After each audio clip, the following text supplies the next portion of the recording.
What's up, cool people? Welcome to my first ever Tuesday morning live stream. How's everybody doing today? For those of you who don't know, my name's Matt, aka That Random Christian Gamer. And long story short, I'm a random Christian guy playing random games, connecting with random people, and helping answer their random questions. Especially if they're about God, the Bible, faith, that kind of stuff. But really, I'll try and answer any questions to the best of my ability. So, for those who didn't quite catch all the notices that I put out, this is the replacement, I guess. I shifted my Tuesday evening live streams to Tuesday mornings because my church is about to start up a group for like discussion, especially around a specific series study thing that we're about to do. So that's happening Tuesday evenings, so I decided to shift those live streams to the mornings. But it's still going to be the same kind of stuff, otherwise kicking it off with a couple of chapters of Bible study, and then we'll get into some gaming stuff.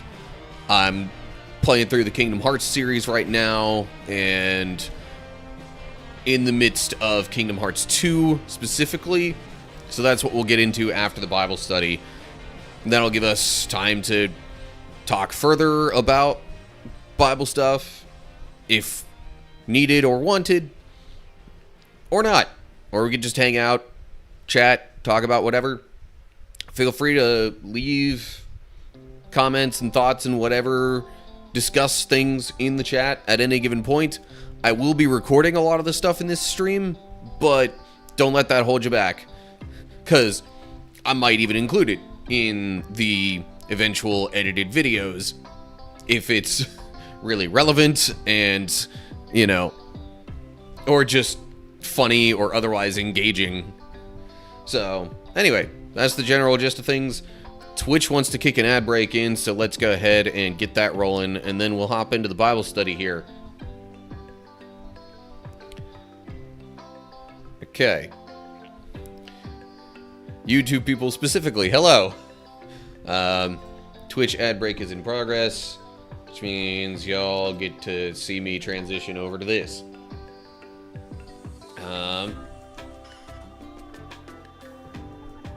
So I'm pretty sure that this change of schedule is going to last at least about 2 months. The series my church is going into is supposed to be 6 weeks, if I remember right. But I figure I want to give this, group a little bit more time than that to see how it goes afterwards, and if it seems like it's worth sticking around for other things. I know this upcoming series is going to be really like there's a separate book that we're getting, or that we can get, I should say, to work through stuff related to this, and there's going to be a lot of discussion around it. They want everybody in the church talking about this series as we're going through it. So I figure getting in a group specifically to discuss that would be helpful. Afterwards, we'll see how it goes. I might switch back to Tuesday nights after that. But anyway, okay. I'm hoping music in the background isn't coming through too loud. I'm actually going to turn it down just a bit more, like a couple of decibels, just in case I have other audio issues. Because then it's less awkward when I go back and edit things.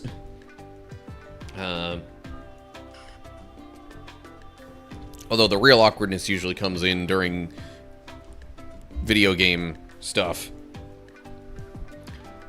But I'll definitely be keeping an eye on my microphone output. Anywho, okay. Let's hop on into our Bible study here then, I suppose. Yeah, also, sit up a little bit straighter, maybe. Although, who knows how long that'll last. Also, random note, it's raining outside. If you happen to hear that, just know that, yeah, that's what's going on. I don't think it's supposed to get too much lightning or thunder or anything like that that would kick out the power. But, there's always an outside chance of that, I guess. Okay, for real now. Bible study time. Okay, so we are looking at 2 Samuel chapter 15. Past couple of chapters, David's one son, Amnon, did something with his half-sister that he really shouldn't have. So then Tamar, the sister's name, her full brother Absalom was mad at Amnon, eventually had him killed, and then fled Israel, or at least Judah. But anyway, he fled for fear of, you know, revenge, I guess. But a few years later, it was clear David kind of missed Absalom. So Joab, his commander, basically convinced David to let him go get Absalom and bring him back. And that's kind of where we leave things here. David is king over Israel at this time. He actually had done some things earlier that he shouldn't have. Engaged in a bit of infidelity, you might say. And adultery, as the Bible would define it. And then God... sorry. And then God said that part of the punishment for that would be that he would have family troubles, like I described. But anyway, okay.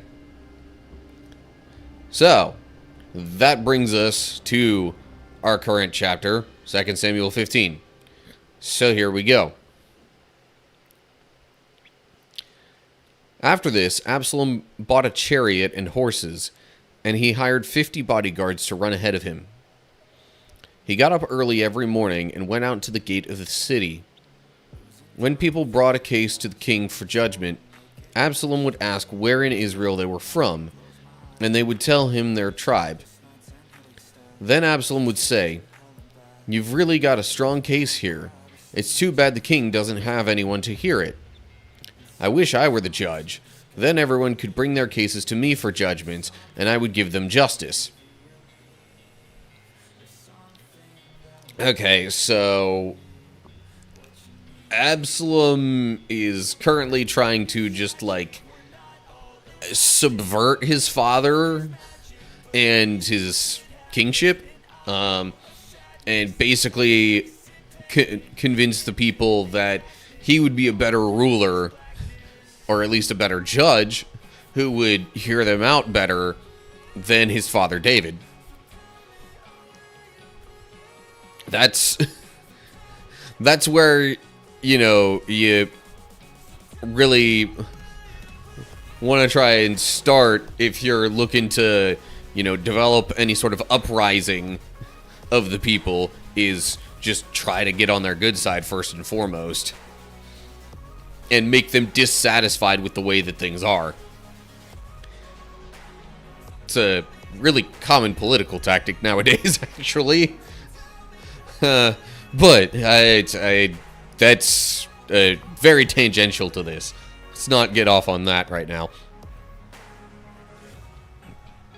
But yeah, he's basically trying to appeal to the people and say, hey, I really would like to help you with this more than you're currently being helped, but I'm not king right now, so I don't have that authority. Kind of planting the seed in their minds of maybe making him king. Alright. And then we get to verse 5. When people tried to bow before him, Absalom wouldn't let them. Instead, he took them by the hand and kissed them. Absalom did this with everyone who came to the king for judgment, and so he stole the hearts of all the people of Israel. Yeah, that was the whole motivation for what he was doing. He's trying to basically get on the people's good side and get their hearts kind of away from David as king. Verse 7. After 4 years, Absalom said to the king, "Let me go to Hebron to offer a sacrifice to the Lord and fulfill a vow I made to him. For while your servant was at Geshur in Aram, I promised to sacrifice to the Lord in Hebron if he would bring me back to Jerusalem." "All right," the king told him, "go and fulfill your vow." So Absalom went to Hebron. But while he was there, he sent secret messengers to all the tribes of Israel to stir up a rebellion against the king. "As soon as you hear the ram's horn," his message read, "you are to say, 'Absalom has been crowned king in Hebron.'" He took 200 men from Jerusalem with him as guests, but they knew nothing of his intentions. While Absalom was offering the sacrifices, he sent for Ahithophel, one of David's counselors who lived in Gilo? Man. Soon many others also joined Absalom, and the conspiracy gained momentum. Okay, real quick, I got a bug or something right here by my microphone.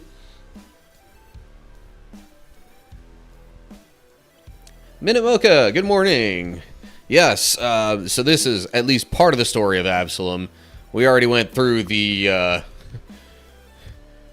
we went through the rocky start with him and Amnon and all that kind of stuff that happened. I'd rather not get into too much detail on that again. But, yeah. But anyway, hi. Hope you're doing well. Welcome to the stream.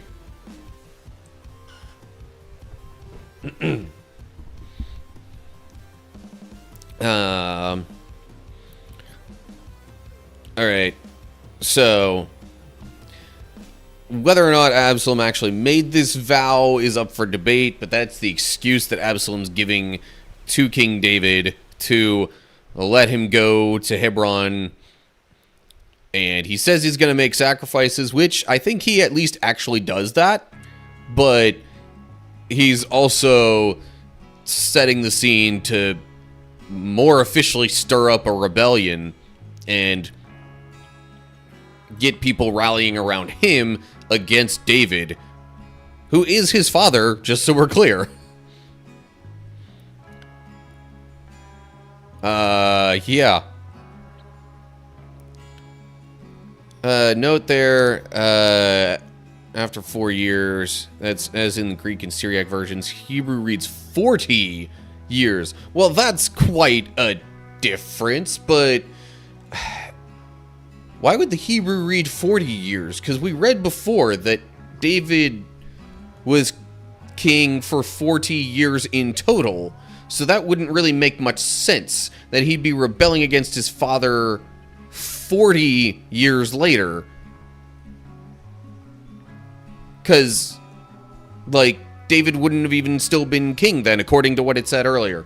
So, that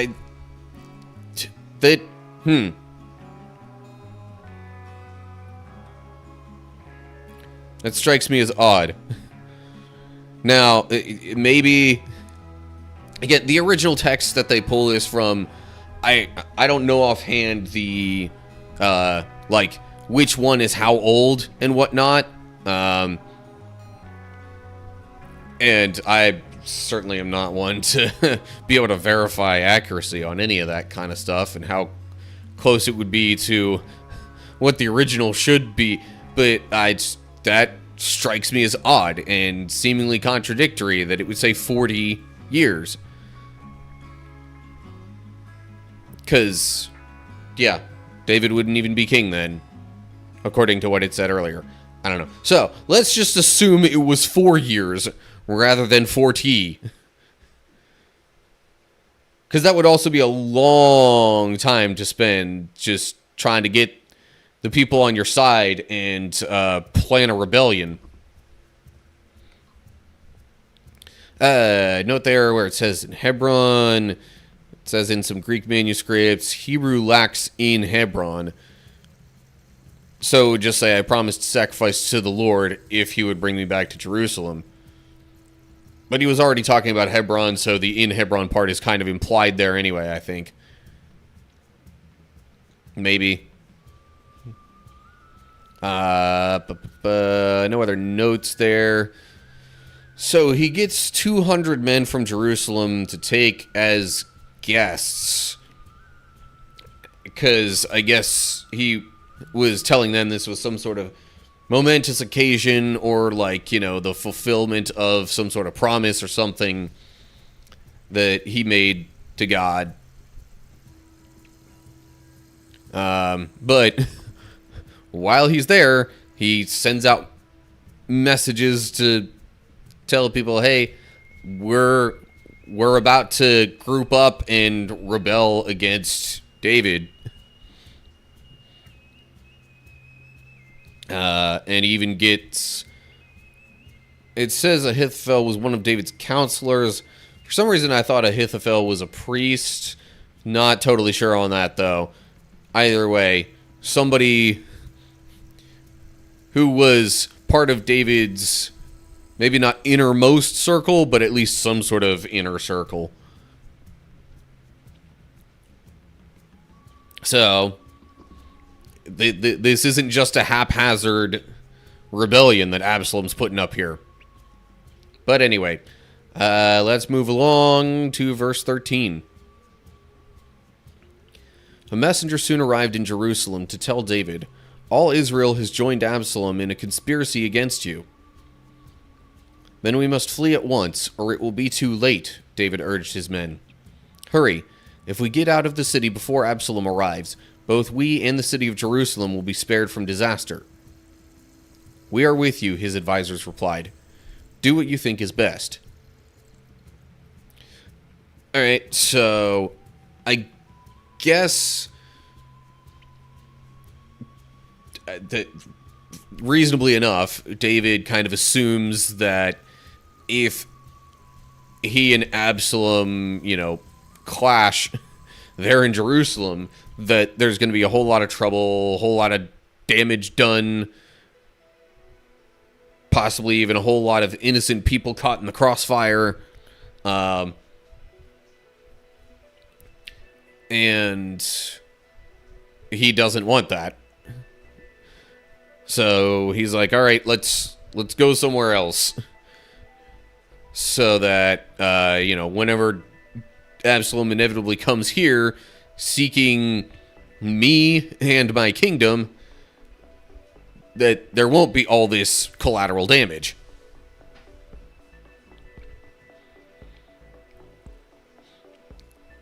Then we get to verse 16. So the king and all his household set out at once. He left no one behind except 10 of his concubines to look after the palace. I almost read that as after the place. Anyway. The king and all his people set out on foot, pausing at the last house to let all the king's men move past to lead the way. There were 600 men from Gath who had come with David, along with the king's bodyguard. Okay, when it says pausing at the last house, I'm guessing that means like the last house in Jerusalem? So like right as they were at the border of the city, they kind of make sure that everyone that they need to get out of there gets out. Something like that is the impression I get. The wording's a little unclear on that exactly. There were 600 men from Gath. which they had conquered through David's prior conquests. So even though that's known as like a Philistine town, because that's where Goliath was from, that is, you know, they had people from there who would be part of David's kingdom at this point, along with the king's bodyguard. Hebrews says the Kerethites and Pelethites. I guess that's just the places and or like tribal groups that the king's guards were from. That makes the most sense of that to me. Let me get a quick sip of water here.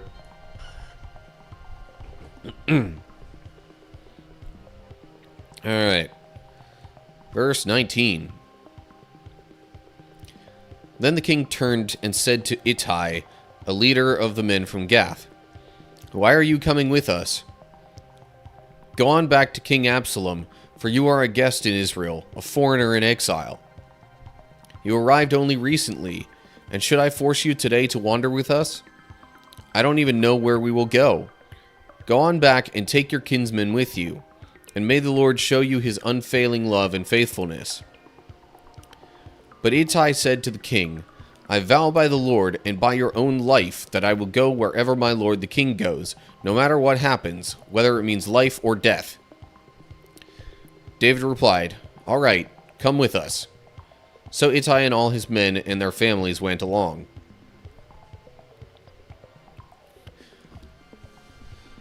So, I mean, I don't know if this was somewhat a result of David's reputation amongst the Philistines, because he lived in a certain part of Philistia for a time, and gained a pretty decent reputation there. But whatever the reasoning is, these men from Gath are trying to stay loyal to the king and not just be like, well, whatever, it's not our people, we don't really care.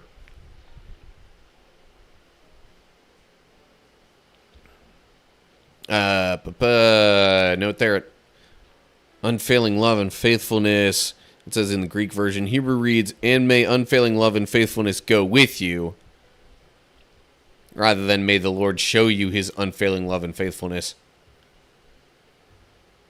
Same general meaning, though. It's just, it lacks, I guess, in the Hebrew, it lacks mention of the Lord, because these men are from Gath.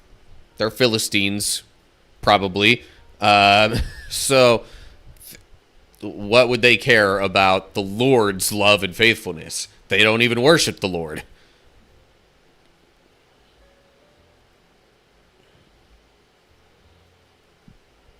But, either way, still, David is trying to give them an out and wish them well.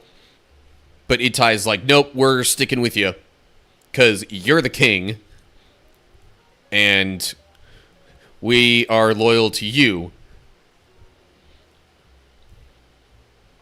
So, the men of Gath go with David and his men. Verse 23, actually, just before that. Caitlin12341, thanks for the follow on Twitch. Also forgot to mention a follow from a few days ago. Off in her own Odyssey. Appreciate that follow too. Alright. Now we'll get to verse 23. Everyone cried loudly as the king and his followers passed by. They crossed the Kidron Valley and then went out toward the wilderness. Zadok and all the Levites also came along, carrying the Ark of the Covenant of God. They set down the Ark of God, and Abiathar offered sacrifices until everyone had passed out of the city. Maybe they did that at that last house that was described earlier. Doesn't say that's where they did it, but somewhere along the way, you'd assume. And unsurprisingly, all the common folk realized that this was not a good situation, and they were sad that, you know, something like this was happening. Most of them probably would have known that Absalom was David's son, although did they know that it was him rebelling? Not 100% sure. But anything that would have driven King David to leave would have been a sad day for them, because David was, for the most part, a good king. Maybe not always the best father, but a good king.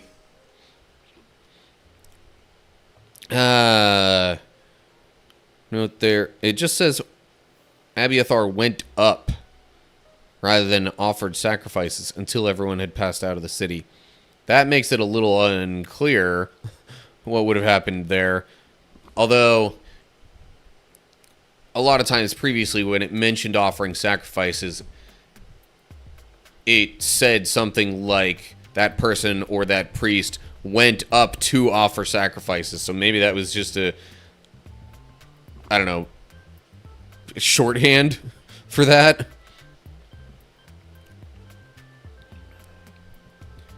I assume the meaning is similar, though. Alright, on to verse 25.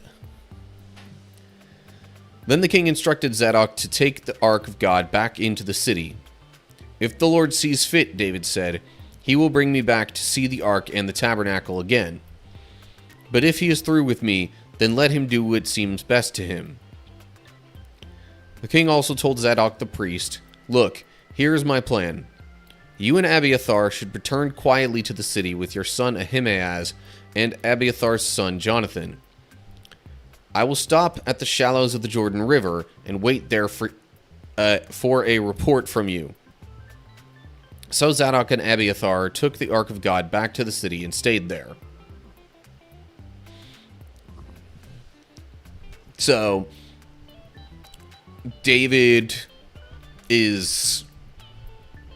I guess this is his way of being like, okay, well, if it's God's plan that I come back, great. If not, then at least the Ark of God will still be in the capital city. It'll still be in Israel, you know, at the place where it's supposed to be. And there won't be any random curses or anything like that coming upon anybody because it's not where it's supposed to be. Maybe that's not exactly what he's thinking, but something like that, I would imagine. That's what it seems like. Because he's understandably uncertain about his fate in the immediate future. So, still trying to look out for God's people as a whole, more than just for himself, though, in doing this, or at least suggesting this. And I guess he also wants, you know, some of his men on the inside, you could say, to report to him, let him know what's going on. So, time to look at the notes here. Hebrew says, and his dwelling place instead of and the tabernacle. Bring me back to see the ark and his dwelling place is how that would read. Which, you know, in a way, the Ark of the Covenant was supposed to represent God's presence to the Israelites then. So, the tabernacle is just where it generally was. In a sense, same meaning. In Greek version, Hebrew reads, Are you a seer, or do you see? Here's my plan. I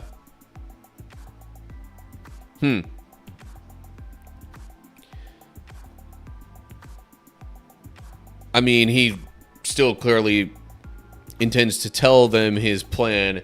The question there from, or questions potentially from the Hebrew, give it more of a sense of like,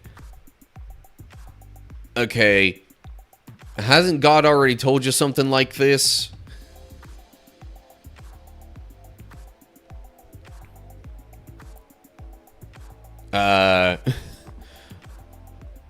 Really unsure if that's what it would be getting at, but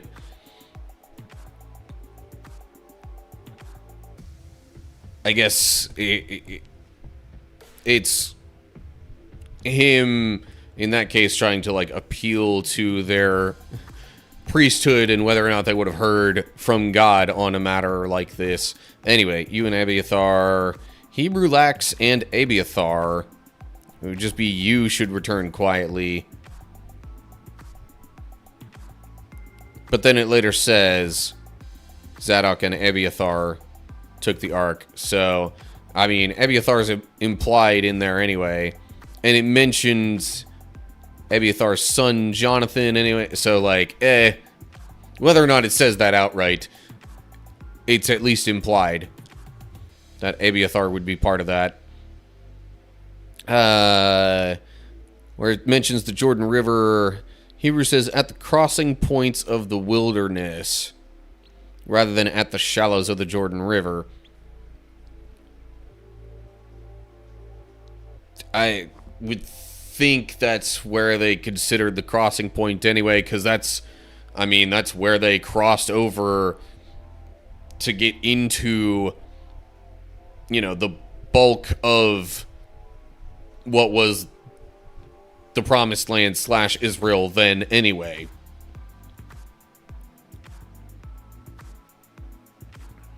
So, all that to say, same thing-ish. Alright. Moving on to verse 30. David walked up the road to the Mount of Olives, weeping as he went. His head was covered, and his feet were bare as a sign of mourning. And the people who were with him covered their heads and wept as they climbed the hill. When someone told David that his advisor Ahithophel was now backing Absalom, David prayed, "O Lord, let Ahithophel give Absalom foolish advice." When David reached the summit of the Mount of Olives, where people worshipped God, Hushai the Archite was waiting there for him. Hushai had torn his clothing and put dirt on his head as a sign of mourning. But David told him, "If you go with me, you will only be a burden. Return to Jerusalem and tell Absalom, I will now be your advisor, O king, just as I was your father's advisor in the past. Then you can frustrate and counter Ahithophel's advice. Zadok and Abiathar the priests will be there. Tell them about the plans being made in the king's palace, and they will send their sons Ahimaaz and Jonathan to tell me what is going on." So David's friend Hushai returned to Jerusalem, getting there just as Absalom arrived. Okay. Further plans on David's part to get inside information on what Absalom is doing, and also potentially to, like, throw off Absalom and give him bad or at least conflicting advice. That's clearly, like, clearly that's kind of what he's going for. He's trying to, I guess, plead with God, appeal to God, and say, all right, well, if you really don't want Absalom to be king, then, like, you know, mess him up a little bit. Like, give him some bad advice, lead him to do something that will have him no longer be king so that I can return, if it is your will. If you want Absalom to be king, then it's you, God. You'll do your will in this either way. But he's wanting to, stay informed and be able to, make contingency plans as things go. So he's sending yet another advisor back to Jerusalem to be, there with Absalom and further contribute to the information transfer. I don't know if that's the best word, but anyway. Okay, so that's where we leave things off for chapter 15. So Absalom has whipped up a rebellion. David leaves Jerusalem at least, and is planting people to inform him of what'll be happening. But yeah, that's going to do it for this chapter. Still another chapter of Bible study to go for the stream, though. This one's a little bit shorter by like 14 verses. Let me get a sip of water here.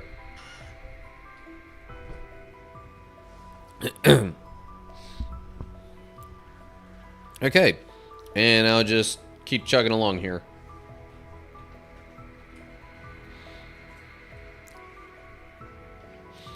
Alright, we're looking at 2 Samuel chapter 16. David is temporarily, at least, not in Jerusalem. He has fled because his son Absalom whipped up a rebellion against him. That's really the main thing right now. He has some informants on the inside there in Jerusalem to, have them hear about what Absalom is planning, maybe even throw him off a little bit, give him some bad advice. But in any case, he has people who can give him regular updates of what's going on. So that is where we find ourselves with chapter 16 here. So here we go. When David had gone a little beyond the summit of the Mount of Olives, Ziba, the servant of Mephibosheth, was waiting there for him. He had 2 donkeys loaded with 200 loaves of bread, 100 clusters of raisins, 100 bunches of summer fruit, and a wineskin full of wine. "What are these for?" the king asked Ziba. Ziba replied, "The donkeys are for the king's people to ride on, and the bread and summer fruit are for the young men to eat. The wine is for those who become exhausted in the wilderness." "And where is Mephibosheth, Saul's grandson?" the king asked him. "He stayed in Jerusalem," Ziba replied. "He said, 'Today I will get back the kingdom of my grandfather Saul.'" "In that case," the king told Ziba, "I give you everything Mephibosheth owns." "I bow before you," Ziba replied. "May I always be pleasing to you, my lord the king." Alright, so Ziba was one of Saul's servants, Saul being the king before David, who didn't really like David, but still, Ziba agreed to help Saul's grandson, Mephibosheth, who David wanted to help because Mephibosheth was also one of Jonathan's sons. And, of course, David and Jonathan were real close buddies. And he wanted to, make sure that he was helping Jonathan's family in some way and taking care of them even after Jonathan's passing.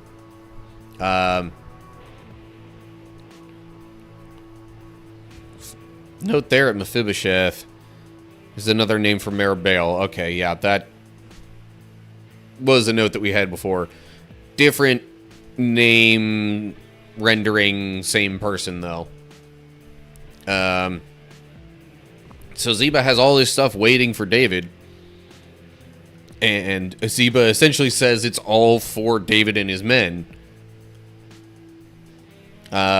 So Ziba essentially had charge of a bunch of land that had belonged to Saul and was tending it for Mephibosheth's sake, because Mephibosheth was actually, like, disabled, like, crippled, more specifically, couldn't really walk, at least not well.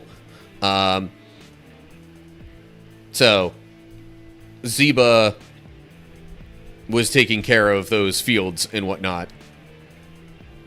And Ziba tells David that Mephibosheth is seeing a chance to join the rebellion against David, kind of almost get revenge in a way, or at least avenge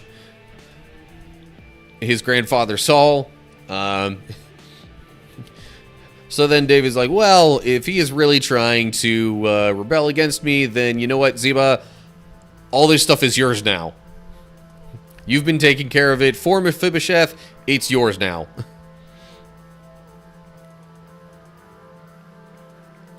Okay.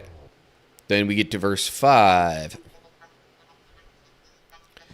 As King David came to Bahurim, a man came out of the village, cursing them. It was Shimei, son of Gera, from the same clan as Saul's family. Makes sense that he wouldn't like David so much.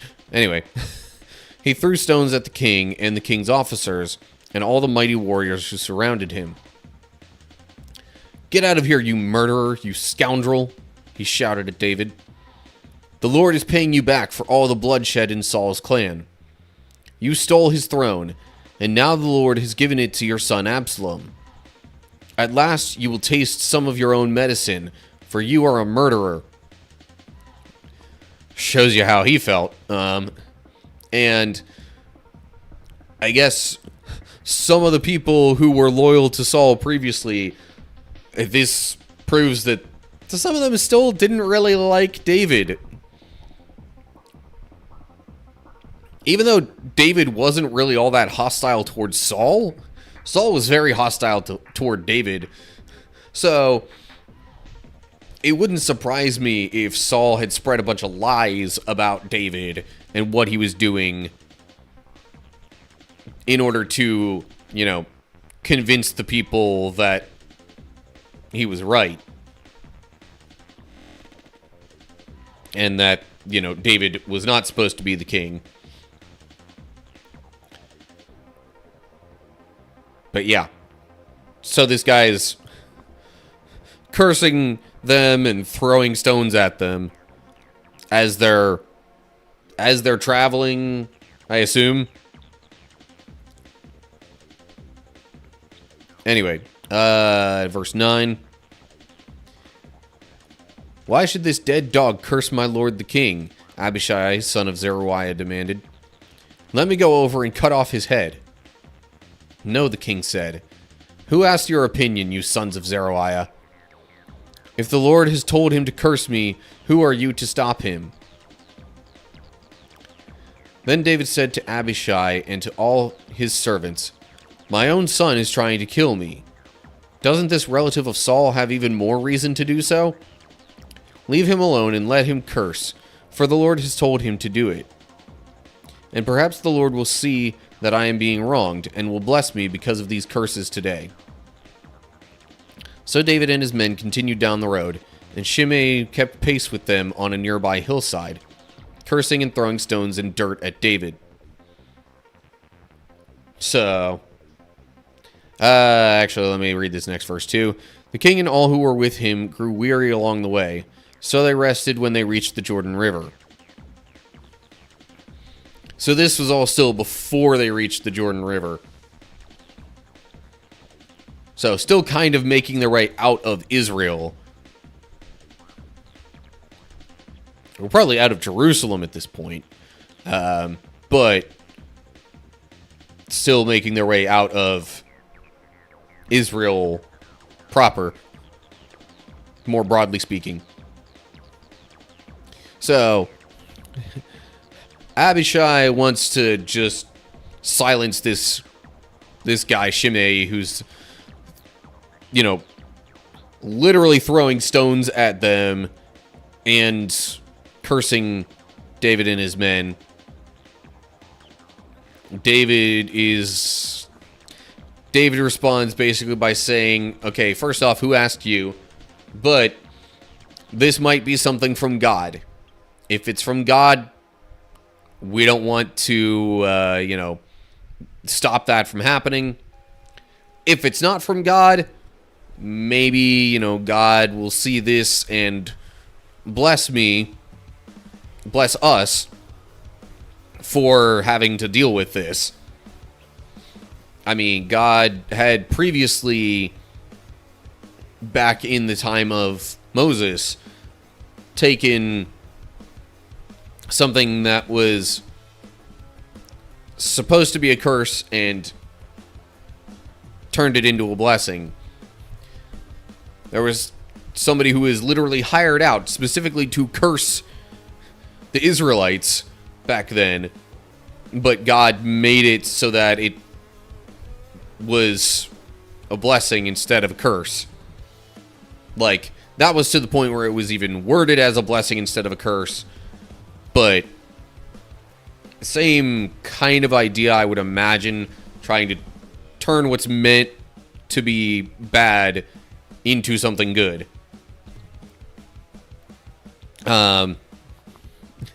And, like, his reasoning here isn't that far-fetched. Like, David's like, my own son is out to kill me. Doesn't this guy have even more reason to be upset with me? Like, he's a relative of Saul who died in battle, and struggled with me, didn't like me. I was probably responsible in a way for a bunch of his men dying. If we hadn't been hostile, I could have been helping him back then, so maybe he wouldn't have died in battle. Anyway, point is, like, he's like, this guy has so much more reason to be upset with me than Absalom. Just leave him be. Like, he's... like, what he's saying is understandable, or at least it's understandable that he'd be emotional and upset with me. And that's also when he mentions the whole curse turned into a blessing sort of thing. Notes. Hebrew says this Benjaminite, which Saul, I guess, was from the tribe of Benjamin. So, yes, that would make him a relative of Saul. Note there, as in Greek and Syriac versions, Hebrew reads, see my iniquity, rather than say, see that I'm being wronged. Similar thing, it's just more, rather than saying that it's outright wrong, wording it as iniquity there would be more like David saying, maybe God will see the struggle that I'm going through and will bless me because of, me having to put up with that, or being able to put up with that without, like, doing anything bad as a result of it. So then they get to the Jordan River, as in Greek version. Hebrew reads, when they reached their destination, which it says they were headed for their... So, or I think there was a possible different wording of that in the previous chapter. It was like the crossing of the wilderness or something like that. Either way, it's believed that's basically where they were headed, because that was like the divide between the bulk of Israel and other areas where they wandered in the wilderness for 40 years under Moses' leadership. And the Jordan River was specifically where they crossed between the two. Let me get a drink here.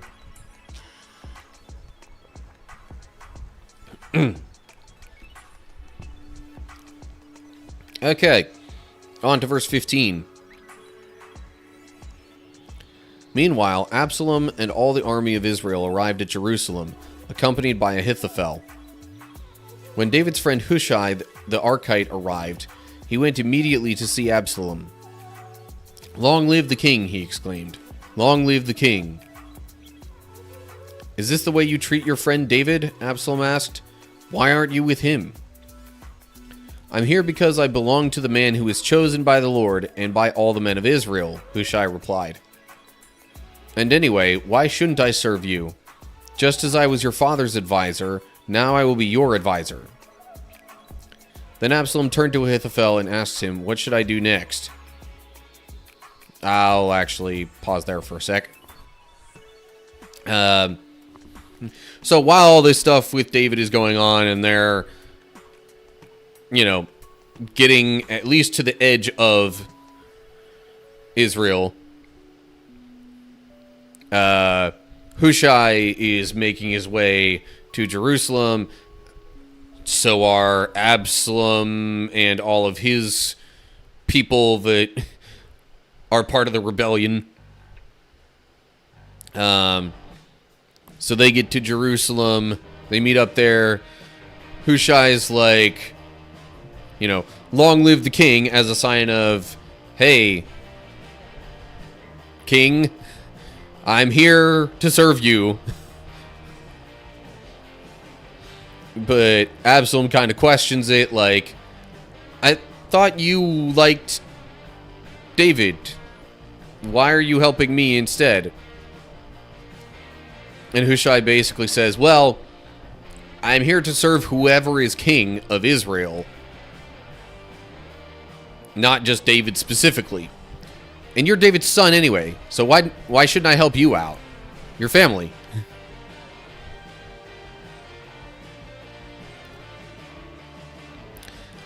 So then Absalom turned to Ahithophel, asked him, what should I do next? And then verse 21, Ahithophel told him, go and sleep with your father's concubines, for he has left them here to look after the palace. Then all Israel will know that you have insulted your father beyond hope of reconciliation, and they will throw their support to you. So they set up a tent on the palace roof where everyone could see it, and Absalom went in and had sex with his father's concubines. Okay, content warning there, sorry. Absalom followed Ahithophel's advice, just as David had done. For every word Ahithophel spoke seemed as wise as though it had come directly from the mouth of God. Seemed. Whether or not it was, but it seemed like that to Absalom. So, this here, though, was also a bit of prophecy fulfillment. Because back when David, had a child with Bathsheba, Uriah's wife, and then got Uriah killed, and then just married Bathsheba anyway. Part of the punishment that Nathan pronounced upon David, coming from the Lord, was that, there would be tension in David's family, and that his wives would be given to other men, or that another man would have his wives, something to that effect. And it even said specifically that, he did this privately with Bathsheba, but his wives would be taken in, like, not exactly in broad daylight, but sort of like that, figuratively speaking. But that like, it would be public rather than private like he did it. And this is that happening right now. So, whether or not that was what God actually wanted, because this still kind of went against God's laws that were spelled out, back first few books of the Bible.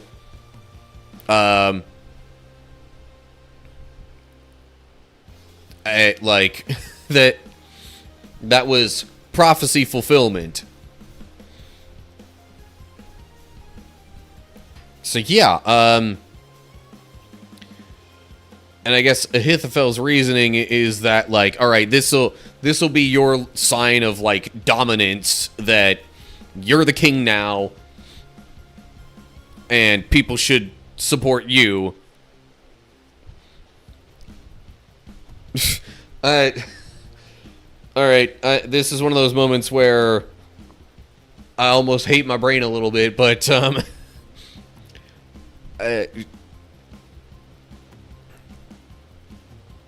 my mind was to keep it maybe PG-13, at least. My brain was going like, all right, well, this is Ahithophel telling Absalom, okay, well, this will basically be a screw you, David.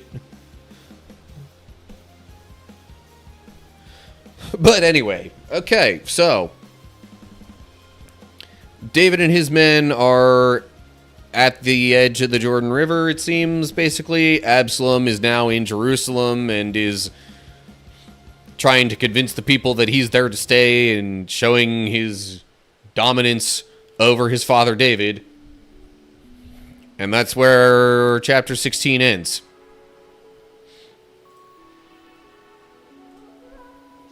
Okay.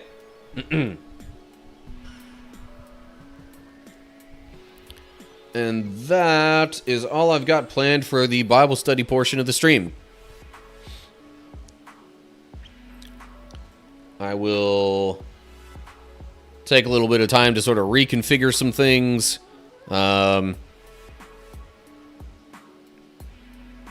Maybe take a quick bathroom break while I run some ads on Twitch. And in the meantime, I will shift over to, gaming time. So, yeah.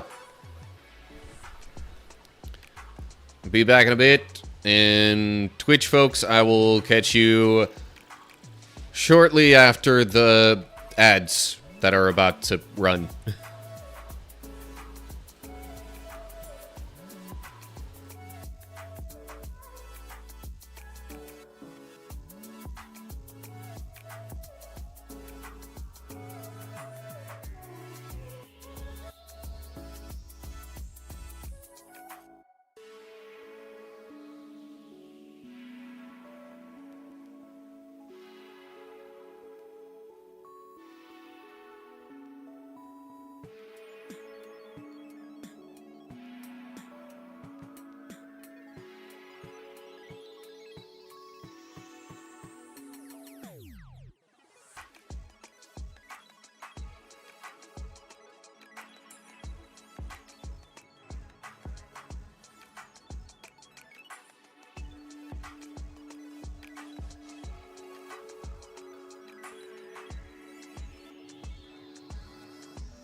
Okay.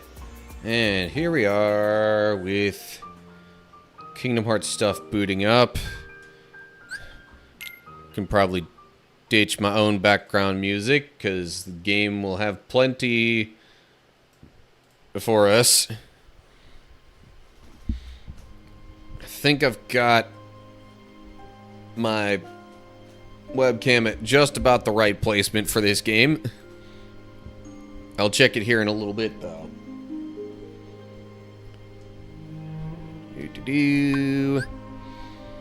Alright, so there was some gummy ship stuff and a little bit that I did in between actual, like, bits of story progress. So now I gotta make my way back to Olympus here.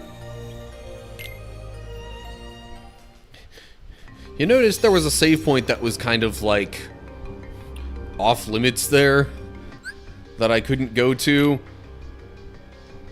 Yeah. That's because of stuff that happened before and not wanting to go back toward Hades because it's clear we can't really fight him very well right now. Okay. Yeah, that's pretty good webcam placement there. Okay.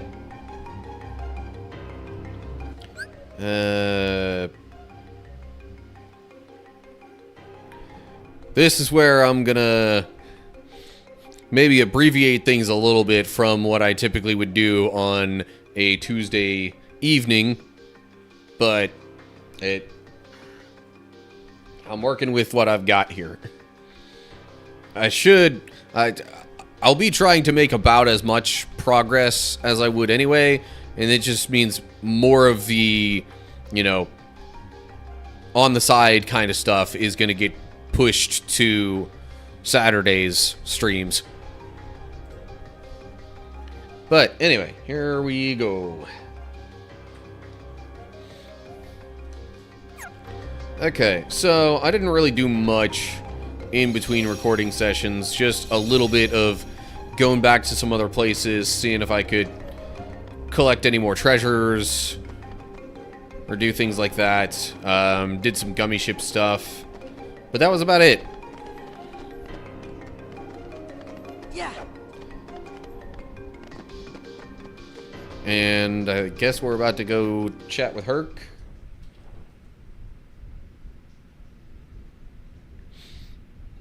Let me see if I've got this right. That brat's keyblade works on any lock. That's right. Have I ever told you about the killer coliseum we have right here in the underworld? It makes the one upstairs look like an Olympic kiddie pool. And that's the place we're gonna put an end to Herc the Jerk's winning streak. Problem, Zeus locked it tight. Oh. Oh? Bingo. All we gotta do is swipe that key and then reopen the Underdrome. Hate to tell you, but that key is kinda particular. It won't work for just anybody, and that kid ain't no pushover. I think this calls for a woman's touch.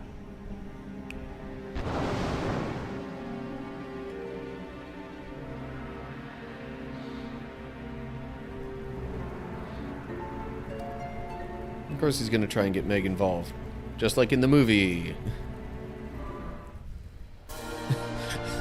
And it's like she knew that he was talking about her or something. Suddenly get the heebie-jeebies.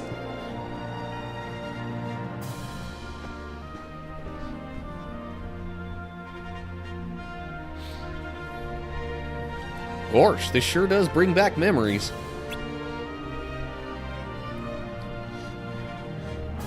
Memories that you lost in Castle Oblivion, but then regained thanks to Nominee. Although, I guess they were lost in part because of Nominee. No hidden, like, treasure chests or anything around here? Okay. A little boring, but okay. Pardon me.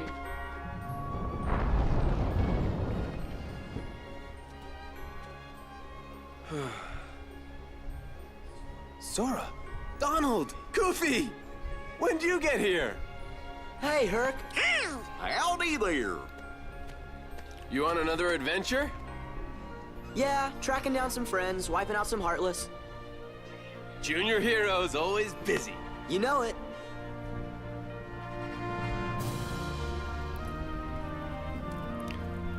So, did you find those friends of yours? Still working on it. When we got here, we ran into Meg.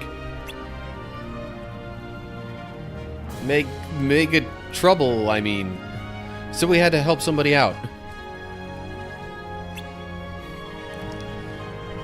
We tried to go teach Hades a thing or two, but the underworld drains away all our strength. Don't suppose you have any ideas? Well, there is a stone that guards against the underworld's curse.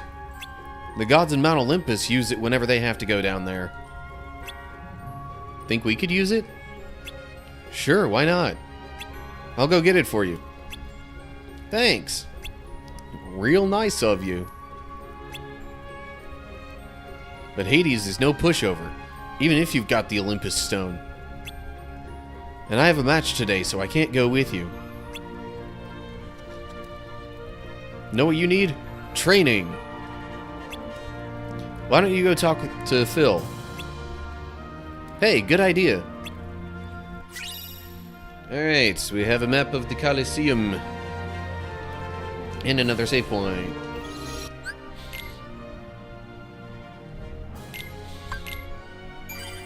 It seems almost a little too easy to get this Olympus stone thing, I'm just saying.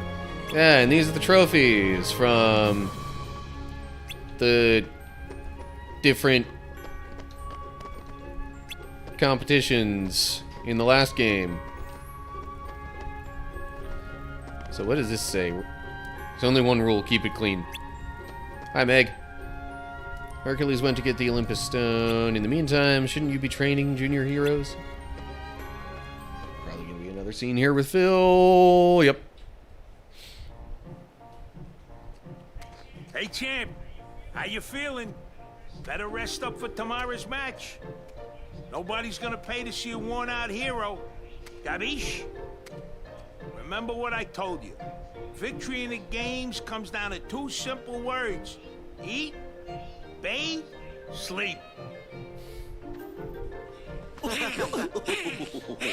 Huh? Hey, if it ain't the junior heroes. Looking good, Phil. Never better. How you guys been? Have you earned your true hero wings yet?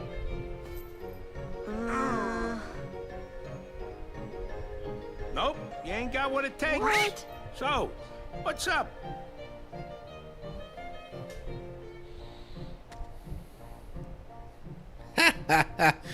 You three are gonna take on Hades? What's so funny? You got nerve. I like that. Hey, you never know. Stranger things have happened, right? Better get cracking, boys.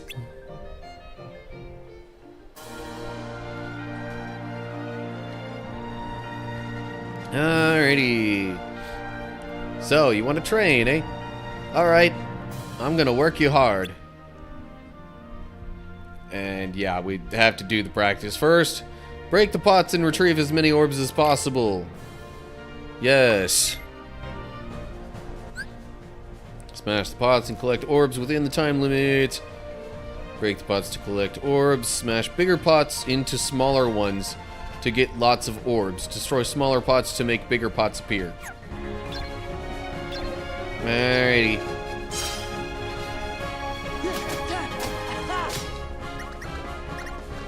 Come on. I was hoping that would like smack into some of the other ones. I've got just about enough orbs lying around here to finish this. Okay, not quite. There we go. But that's just the first round of practice. How was that? It ain't over yet, kid. There's more on the menu. You can relax once you've finished all the training. No problem. Alright. Next round. Now get ready for the real thing. If a big one appears, don't let it get away. Maniac.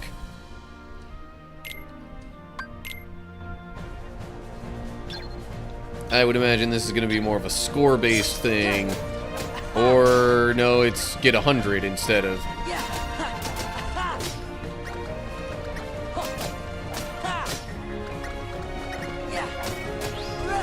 Any big ones yet? No.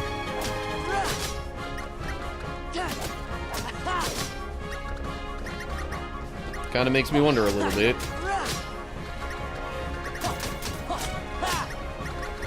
Well, that did quite a bit.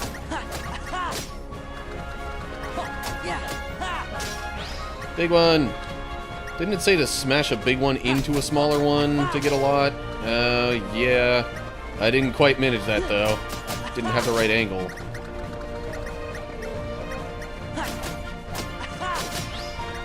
I should be able to manage, though. Yeah, okay. Ooh, learned aerial dive.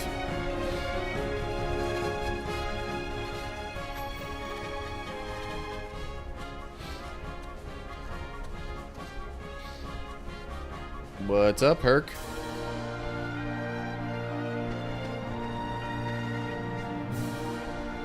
Curse of the Underworld, eh? Yep, that can be a bummer.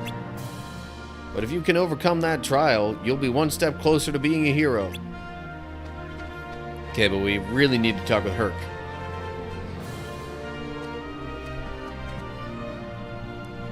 Listen, I gotta take off for a bit. Where to? None of your beeswax.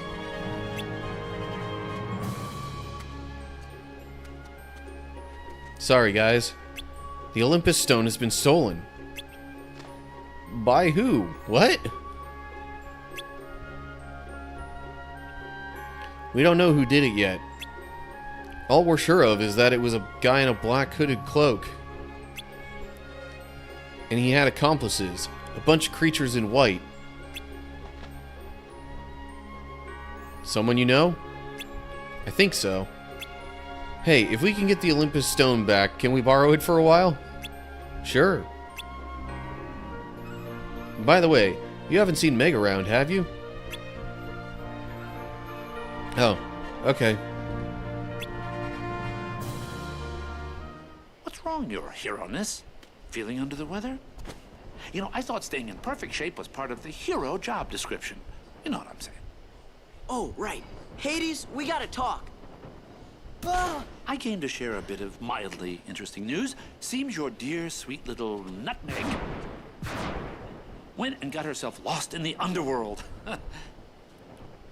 You mean you kidnapped her? Well, maybe. But why get caught up in the details?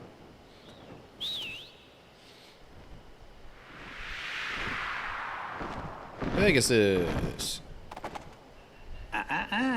You can't leave now. Okay, you've got a very important match today against, the bloodthirsty Hydra! I mean, if you don't stick around, who knows what kind of accidents might happen. Yeah, accidents you cause. Like I said, details. Who needs them? You're just a coward. Ah, well, can't all be heroes.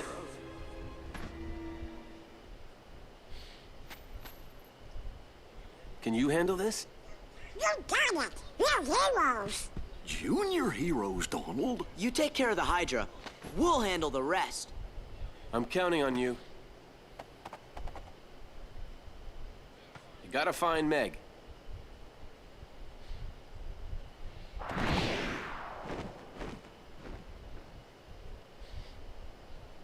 They almost make you think that Sora and them were going to ride Pegasus there for a sec.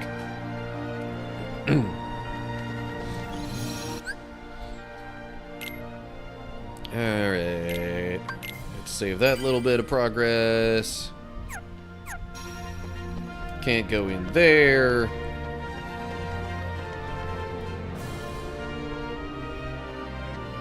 Oh, hey, looky here. Yeah.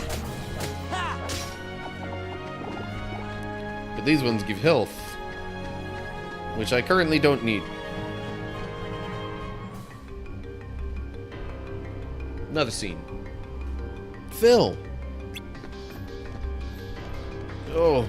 Oh. What happened? I spotted this strange guy all dressed in black. I chased after him, but he turned on me.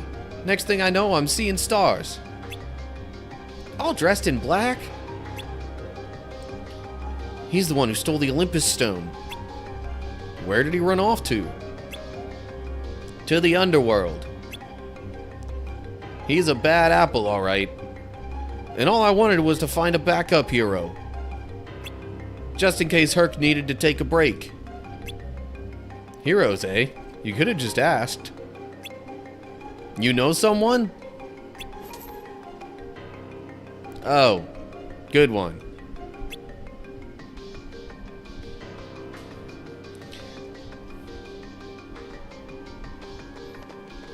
We still ain't full-blown heroes yet.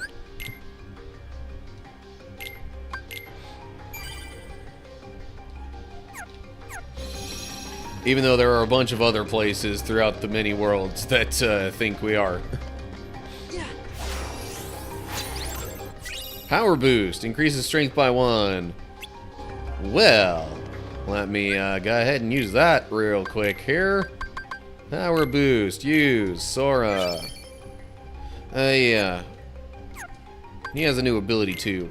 Aerial dive. Unleashes a powerful aerial attack on distant targets. Hey. I don't know if it's worth that much.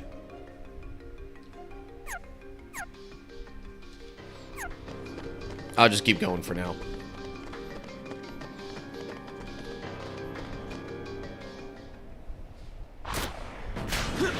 And there's Herc fighting the Hydra.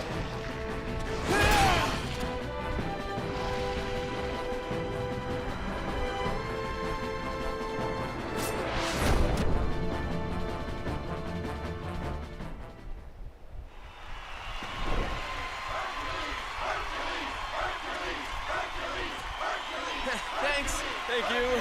Hope you enjoyed it. As he runs out to try and also go help Meg. Because we all know that's the main thing on his mind right now. Oh, hello. I forgot that this was a spot that we could fall. Ow.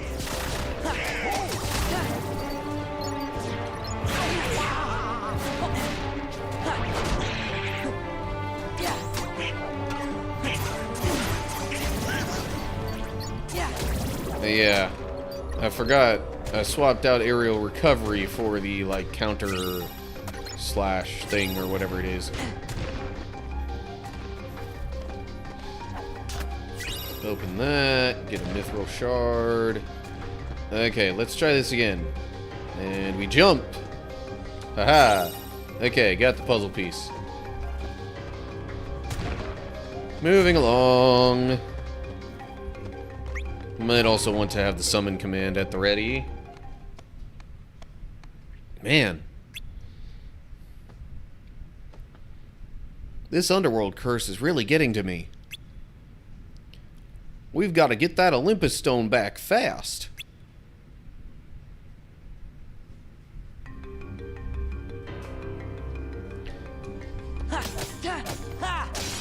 Oh, hey, health.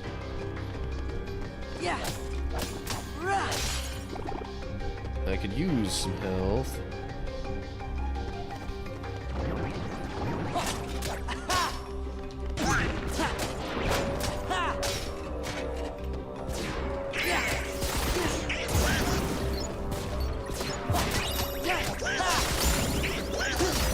Alright, defense increased, max AP increased, nice.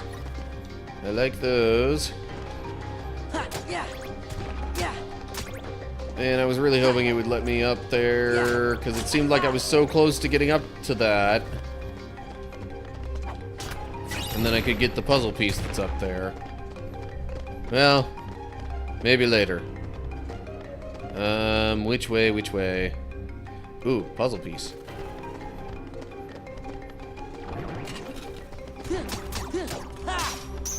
But it seems we got a bit of fighting to do.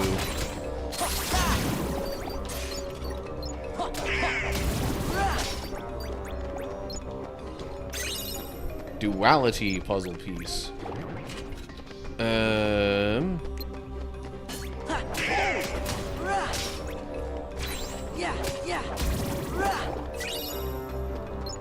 Oh, is this one of those things where it's like a loop that kind of just goes around on both sides?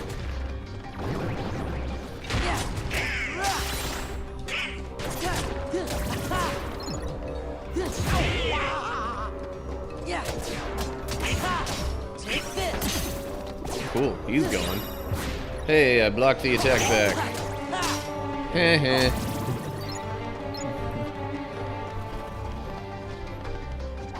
I don't have an easy way of reaching over and engaging that particular sound effect. So wait, that says the entrance. Okay, this is where I entered, I'm pretty sure.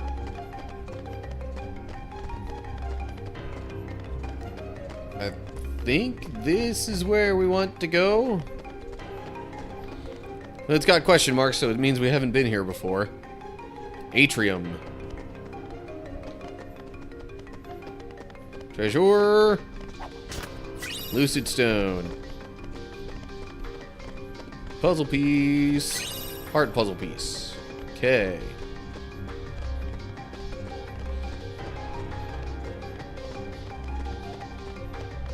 Yeah. More treasure. AP boost. Oh, hello.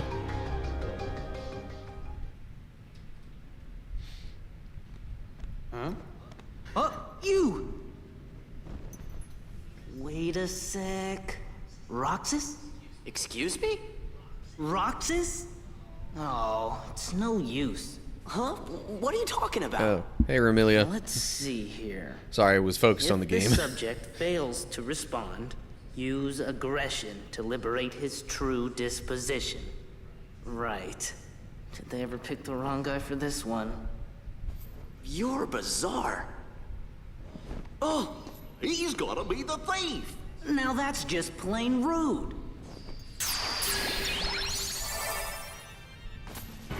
Sounds like we're about to get into a fight here. Dance, water, dance. Demix time, yay. Take this.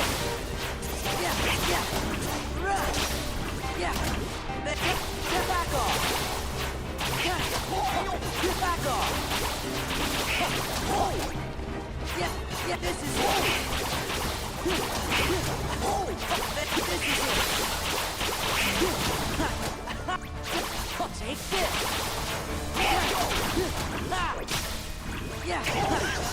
Get back off. It's over. Yeah, Y is definitely more important than X in this situation. Okay.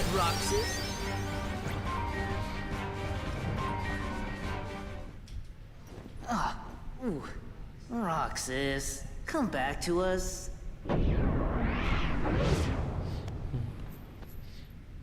Guy's a broken record. Ah, yuck!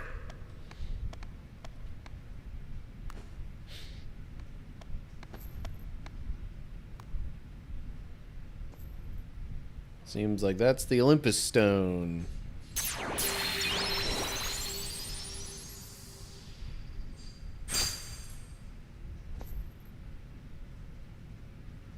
Let's go. Meg needs our help. So maybe now we can do summons and, you know, drive forms and stuff again? Anyway. Huh?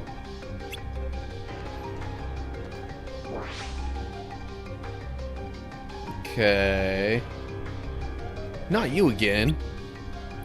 Aw, don't be like that.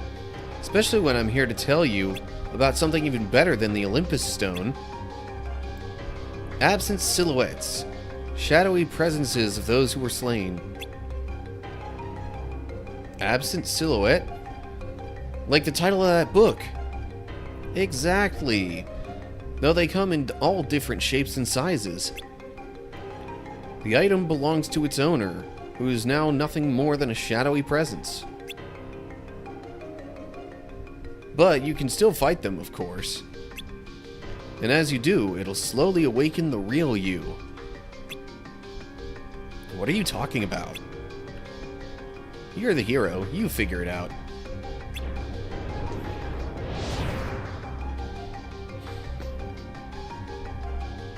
What is that anyway? An absent silhouette. You'll have to save that for later. First, we have to rescue Megara. Let's go. And we have the Olympus Stone. Stone held by the gods of Olympus. Serves as protection from the underworld's curse. And Secret Answer Report 5. I still have yet to read any of those. I just realized. Meh. Hello. The lock. Hold up. There is treasure. I must gather the treasure. Map? Yep. Caverns map. Cool. Ooh, puzzle piece. Duality puzzle piece. Got an AP boost. Save point.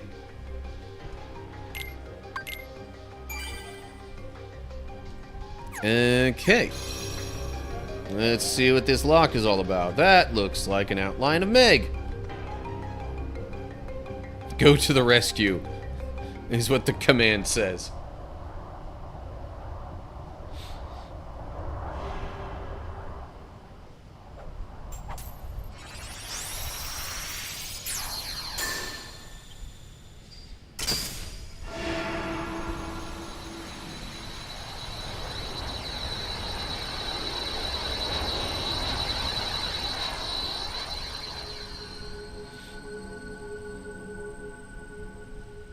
What is that?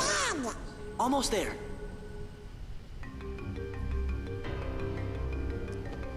And then we go into this. Whatever this is.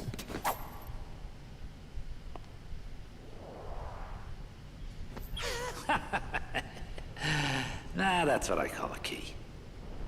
Gee, thanks for your help. Now have a nice day. Sora, behind you! What's wrong? Can't fight in the underworld? Oh, boo-hoo-hoo! Better think again. Charge! Okay, fighting time. Defeat the enemies while defending Megara. Help me! Get out of my way! It's invincible!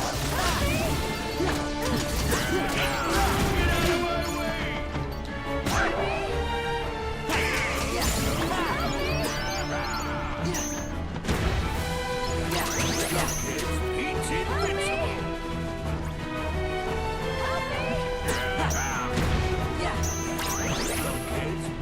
invincible!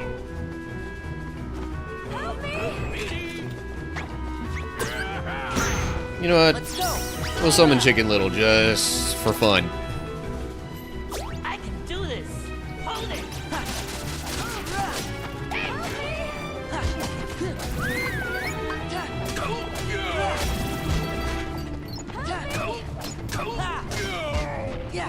I mean, let's face it, Pete's ultimately the main target. Oh, dang. Chicken Little even, like, messes Pete up a little bit, too? Dang, okay.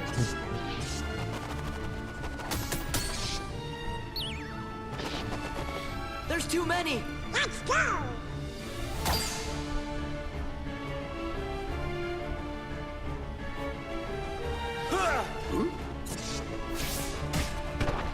And there's Herc. Sorry I'm late.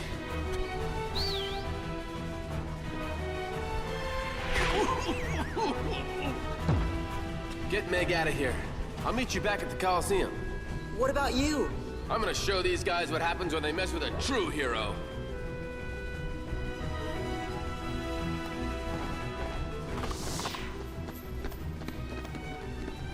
Now, wait a sec.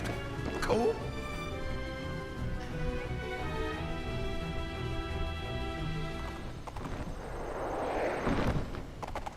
Sora, I won't leave him. He'll be okay. Look, even Herc has his limits. He can't keep winning forever. Then we'll go back him up. Get back out of here!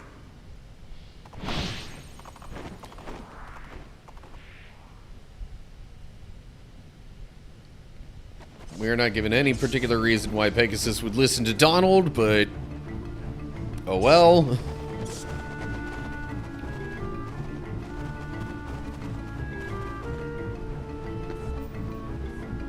And we're back. To, finish the fight that we started just a little bit ago. Defeat Pete before the cave collapses. Oh, yay. Time limits.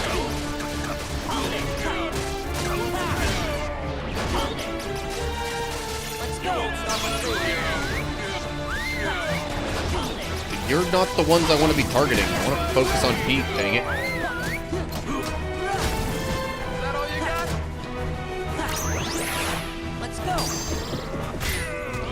Hey. There we go.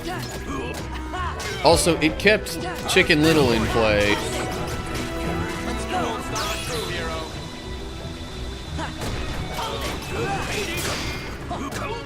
And there we go. That was even easier than I expected. Honestly. I mean, I am only playing this on standard, but still. This place gives me the creeps. I'll deal with you nitwits next time. Oh, I think I still had plenty of time, honestly. Wasn't paying that much attention to it, but... Could today possibly get any better? This time, Wonder Breath is going down for good. lots of rumble in the controller.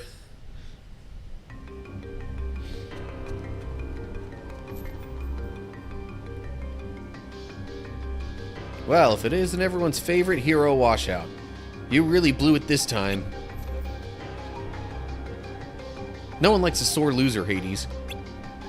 Can it, Keyboy? Then let me. No one likes a sore loser, Hades. Yeah, sticks and stones. Hey, maybe you should go check on that Hydra you neglected to finish off. I hear things are really falling apart up there, champ. Wait! Hate to run, but I've got another little diversion to attend to.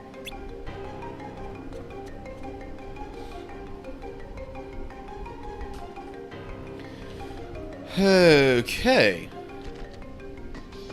Real quick, just gonna turn this stuff in. And then save.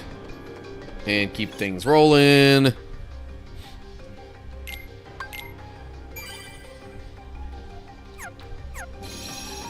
Oh, geez, Chicken Little's still active. Didn't even realize that.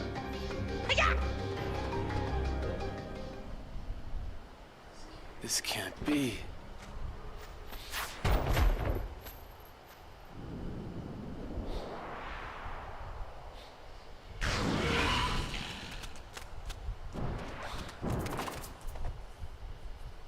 Champ, you're safe. I failed. It's not your fault. I left everyone unprotected. Hades was right. I'm just a washout.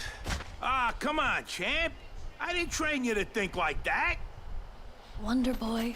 Phil's right. This is no time to beat yourself up.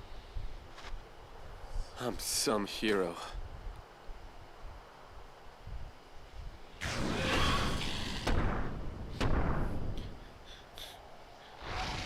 Physical representation of the hero's strength draining from him. Yeah. Don't suppose you got room for one more? We're in.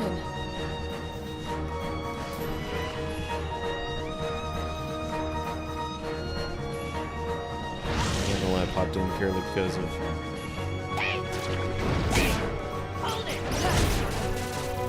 Well, thanks for popping in anyway. Hope you're doing well, Fior, I don't know if that's exactly how to pronounce your name, but welcome.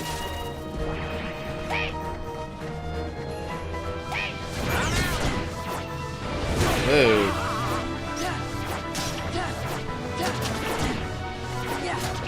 Alright, what's with all the wispy things? Alright, cool.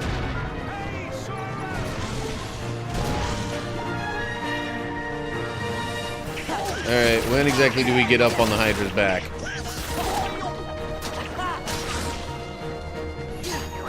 Maybe it's after clearing out these heads here. Nope, okay. Well, at least that's made obvious enough.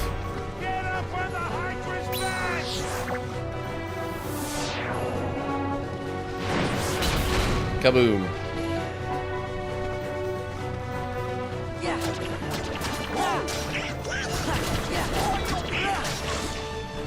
Vanquish that head. But this isn't the way you're supposed to fight the Hydra, because it just keeps growing more heads. It's like literally the myth of the Hydra.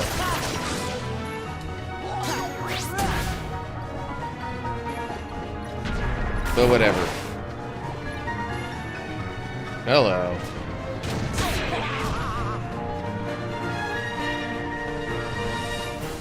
How am I supposed to damage it now? Okay, maybe just keep moving for the moment until the flame things go away.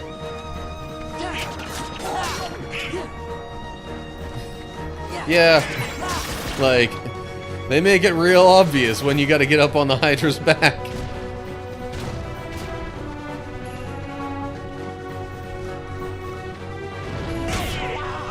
Ow. I was gonna be like, ha, missed me, but it came back for a second round of the tail swipe attack thing.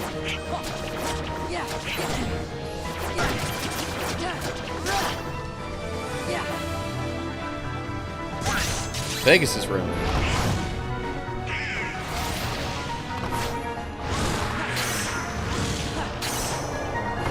Attack all the heads.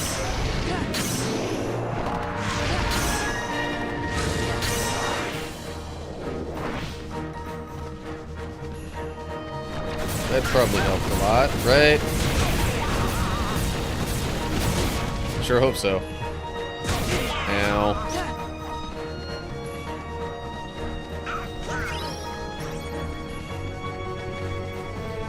Oh yeah, it had like a little over a full health bar last time I was attacking it, and then the Pegasus run happened, and now it's like this. So this might do it, unless I've got to deliver one like final finishing move to truly end it. I think I actually missed the one head there, though.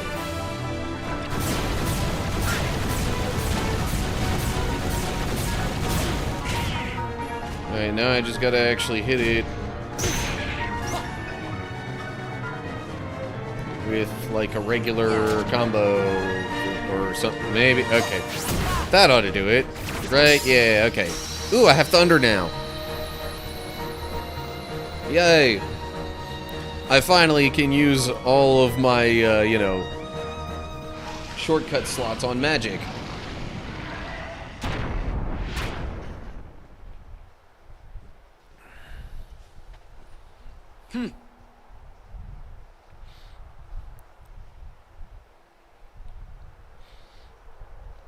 I let you down. I'm just... no use. It's not your fault. Hey, even a god would be exhausted. She's right. Give yourself a chance to rest. There won't be any games for a while anyway. Don't worry about Wonder Boy here. I'll look after him. Sora, Donald, Goofy, I owe you big time. Hey, it's no big deal. Just let us know if Hades or the Heartless start acting up. We'll take care of it. Yeah, that's what heroes are for. When did you three make Hero? Let's save that for another time. We have to hit the road. Okay, don't be strangers. Gosh, I hope you feel better soon, Hercules. Yeah. Yeah, Oh, well, take care, you guys. Stay a little longer next time. We got some serious training to catch up on. Well, time to go. Oh, I almost forgot. The Olympus Stone.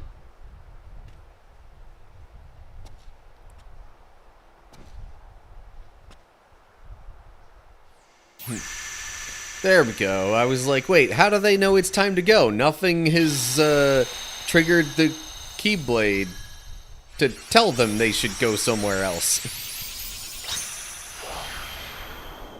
It would have made more sense for them to talk about the Olympus Stone first and then have the rest of this conversation.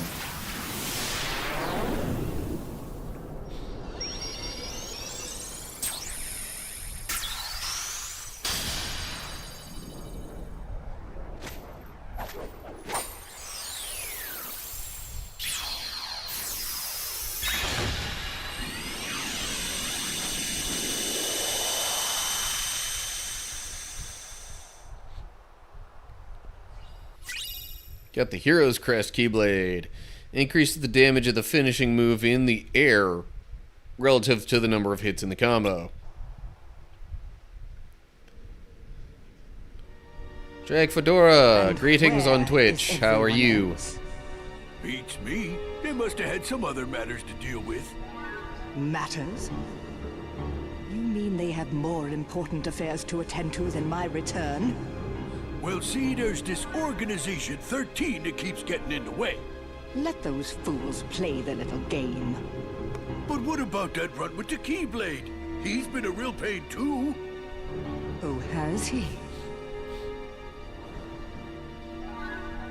Very well, then. I suppose you'd best tell me what's happened during my absence.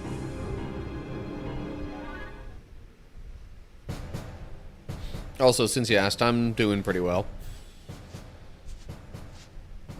Oh, Now I wonder where that old album could be. Queen Minnie! It's horrible! Something's wrong in the hall of the cornerstone! There's real sharp thorns everywhere!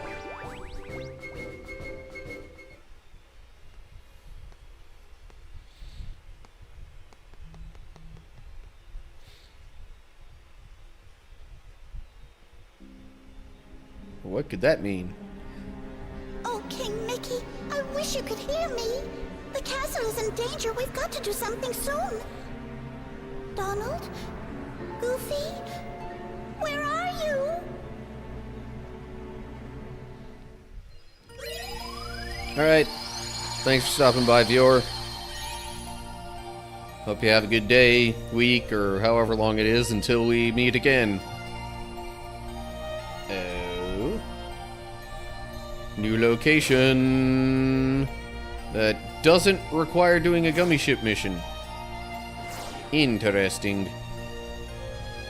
Disney Castle. Battle level 18. What do you know? That's like right about the level that I'm at. Okay, I might be a slightly higher level now. This is your castle. Must be nice to be home, huh? Well?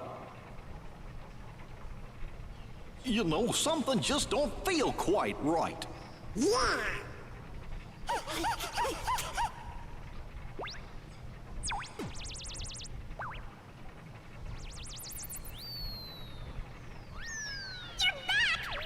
Move it! Let's go! Queen Minnie needs to see you! The castle's in danger! Hurry, to the library!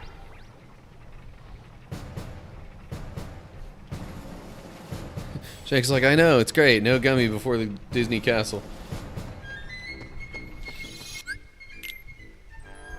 I mean, I don't mind the gummy ship missions all that much.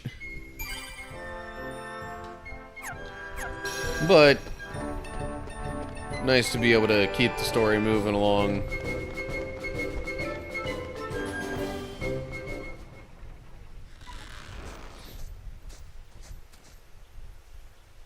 Hey, this is where we saw Donald and Goofy first talking in the first game, where Donald's all like, "Hey, this is serious."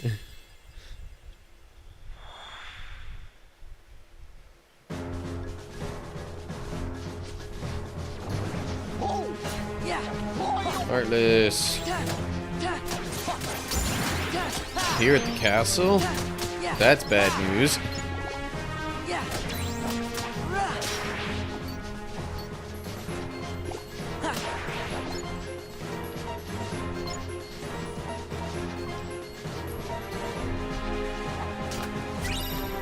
Suppose I could summon Chicken Little.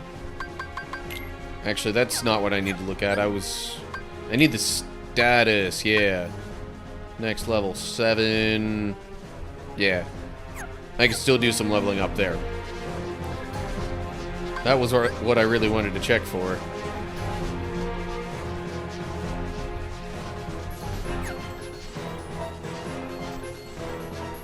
Now they show up. Sure.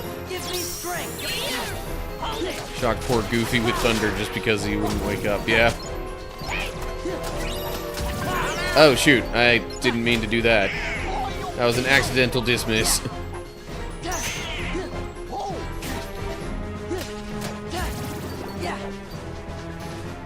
The way that FPS mode stands out at the bottom there kind of sometimes makes me think that that's like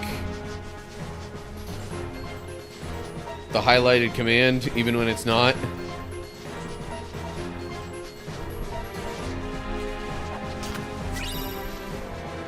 Cool.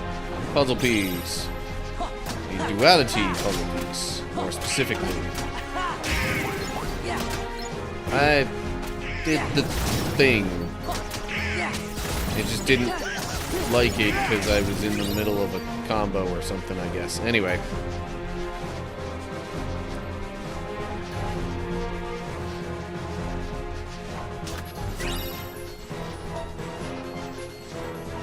Another puzzle piece.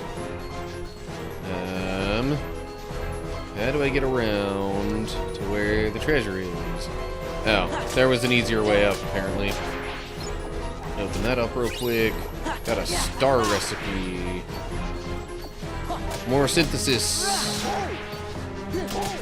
that I could potentially do eventually.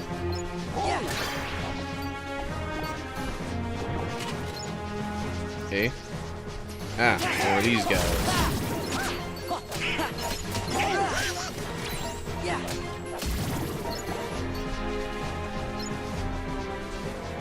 Anything else around here that I'm missing? Yes.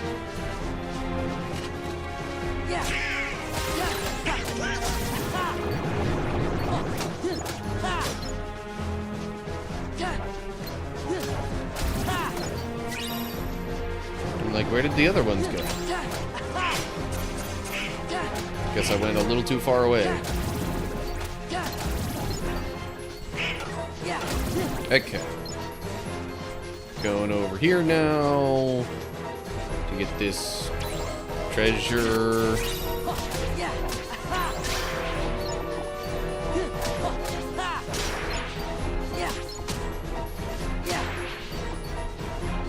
And go up here to... come on. There we go. Another heart puzzle piece. Another treasure here. More enemies. I'd like to explode.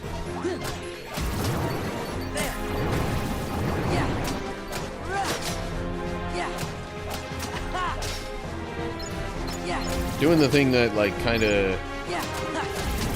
Doing the reaction command seems to actually kind of help with maybe getting rid of multiple at once. Hey, the drive gauge is back up.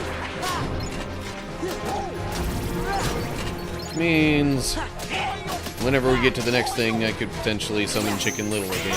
And not accidentally dismiss him early this time. Okay, pretty sure that's everything in this area. On to the next room. Alright, well, fine. Give me strength. Hold it. Hold it. Yeah. Hold it.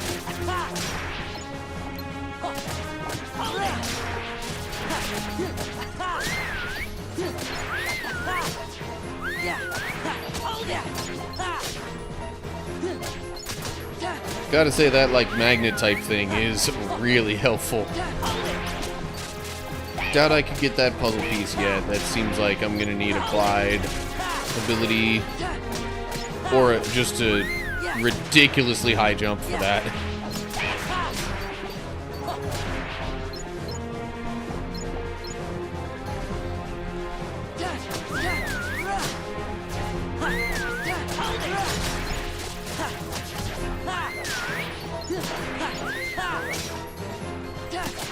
Like, we're talking darn near pole vault levels of elevation there for that puzzle piece.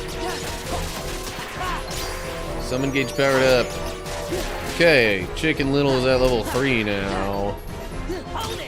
I don't know if he can currently go up any higher. Let me check on that. Nope.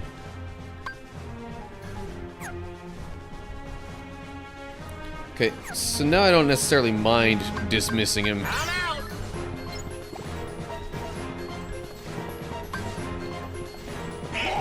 Yeah, can't just have the command down at the limit spot. Currently don't have any limits available anyway.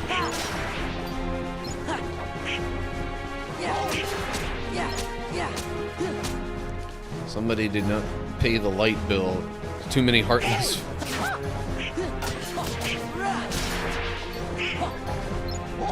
It doesn't seem like the lighting here is the issue.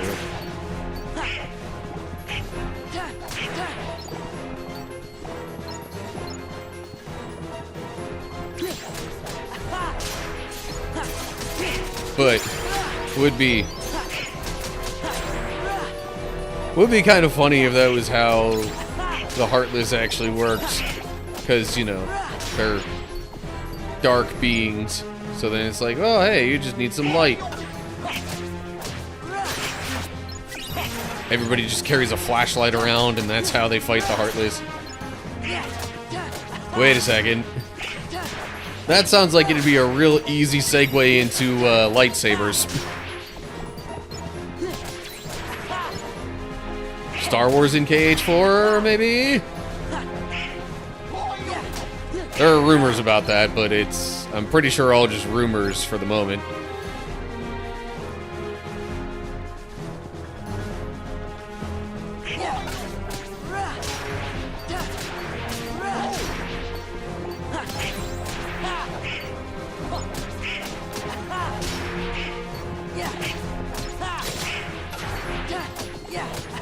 Okay, you know what? Let's get some magic in here, just to shake things up a bit. Although with the way they were kind of surrounding me, maybe I should have gone with fire.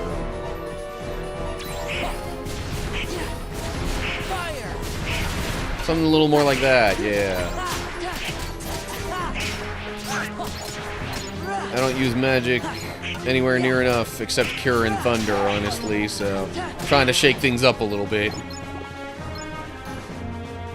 Play in a way that's a little different than I normally would. Okay, we have made it to the library. I'm gonna save. And then we'll talk with Queen Minnie. Actually, wait, is there treasure here? Yes, there is. Treasure first. Torn pages. It's not what I expected. I kind of expected a map, honestly. But anyway, okay. Your Majesty, Queen Minnie, we're back. You're here. Your Royal Highness, did you happen to summon us? Yes. Where's the king?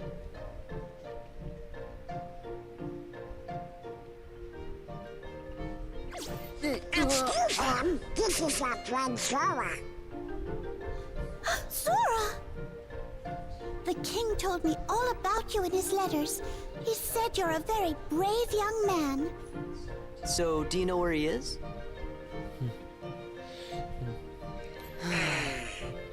Your Majesty, what your Highness doing in your castle? Oh my. So those are the Heartless. Don't worry, we'll take care of him. I know I can count on you, Sora. Now there's something I'd like all of you to come and see. Would you please escort me to the audience chamber? What? I forgot to warn everyone else in the castle about the danger. We must be sure they're hidden somewhere safe. Okay, we'll go tell them. The whole castle? We just gotta split up, Donald. I'll make sure that everyone knows what's going on. No, Sora, you just get lost. Okay, then I'll stay with the queen. Good. Alrighty then, see you later. The audience chamber, right, ma'am? Yes, Sora. Let's be on our way. Is it gonna thrust me directly into that? Or could I possibly, Okay. Tell you what. I think this might actually be a decent spot to wrap up an episode. Next time we'll start off by escorting Queen Minnie to the audience chamber. But that is just episode 1 of 2 that I will be recording during the live stream. Okay, so rather than having an ether there, I want thunder. See, now having thunder in the shortcut menu is where I might lean a little bit more into using magic. Because thunder is basically my favorite spell other than cure. Most of the time. Just for, like, general usage, I guess you'd say. Oh, right. The stock is gonna show up a little different because I don't have everybody in the party like I normally do. I'm pretty sure we don't have a divine bandana, though. Dark anklet, I'm not sure. I'll wait until later to check that out. Gained overall recipes. Okay. What might I be able to make? Not an elixir yet. I need a power stone for that.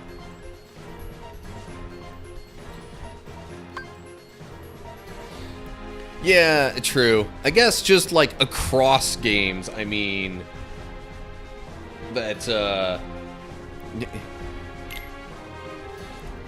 you know, when I say thunder is kind of my favorite, that's what I mean, just like across the games. Ooh, leveled up. Can use brightness and energy materials when synthesizing. Also, let's make that Faraga bangle. Bright shard increase Moogle's level. Lessens the necessary amount of materials by half. Doesn't seem like too big a deal here. I'll go with the bright shard. Synthesize. Thunder's favorite offensive magic. Yeah. And I guess I'm generally more offensive-minded in these games. Okay, so now let me look at abilities and stuff here. Trinity limit. Let me command that uses teamwork to unleash the powerful Trinity attack. Consumes all of Sora's MP. That wouldn't help in this exact moment, but it's maybe worth considering. Although Leaf Bracer. Yeah, I definitely want Leaf Bracer. Have some stuff that might be worth using those AP boosts, though. Torn pages. Hero's Crest. Right. Damage control. Increases max combo by 1 when in midair.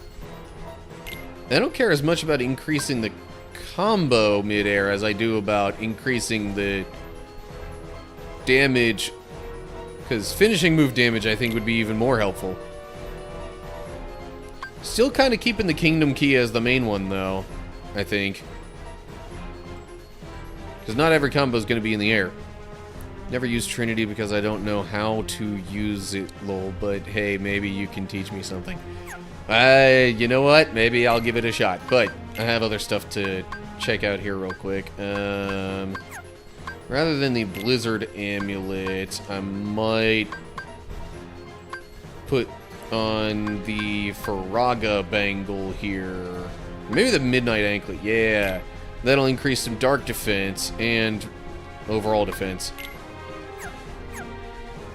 Okay, but also AP boost.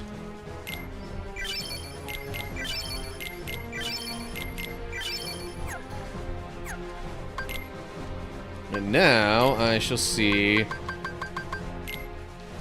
Alright, equip the Trinity limit. No auto limit thing going on, but I'll just keep that command kind of tabbed up.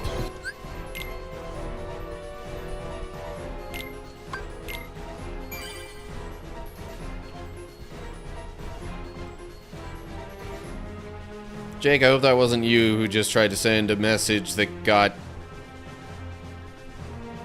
deleted by Seribot.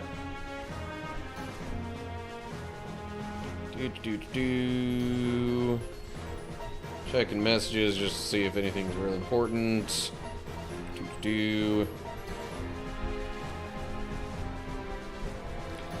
Oh. Huh. I did something this morning I didn't have to, apparently. Oh well.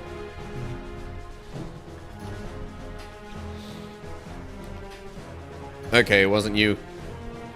Then I trust a little more that it was probably actually spam. You can use it with just Sora, it's just a different attack. Huh, really?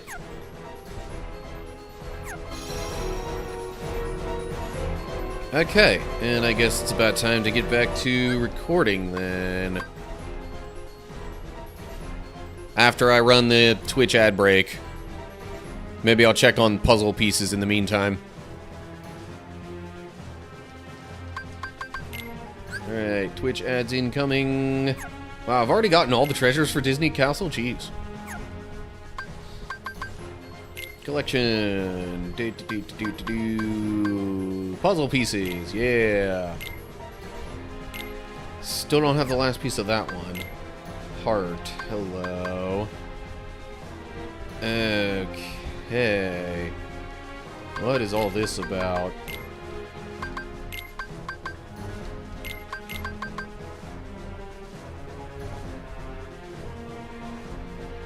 Oh, okay. The pieces can be rotated. I was like, hold up, something seems a little off about this. So then this whole thing is probably upside down.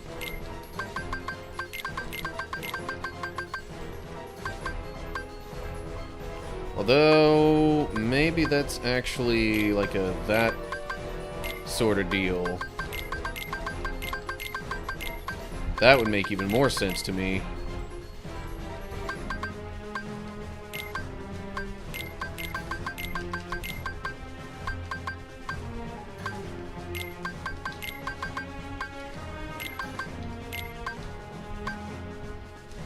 Yeah, that's starting to look like it's coming together.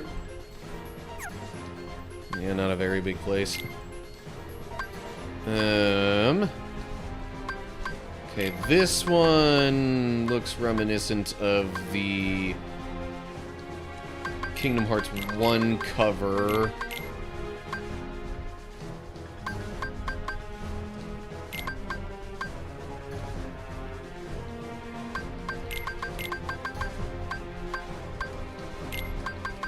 I have no clue about the particular arrangement of these, though. There's just too little information to go off of here.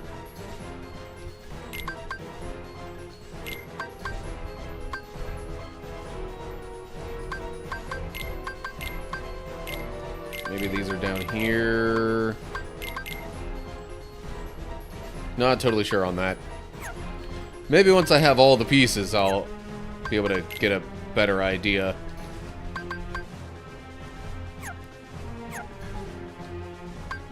List of pieces. Right. Anyway, okay. Ad break is done.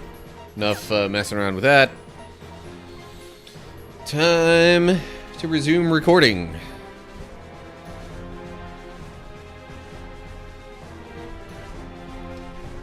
Alrighty, I have synthesized a couple items, changed around a little bit of equipment and some abilities, and now we move on to escorting Queen Minnie.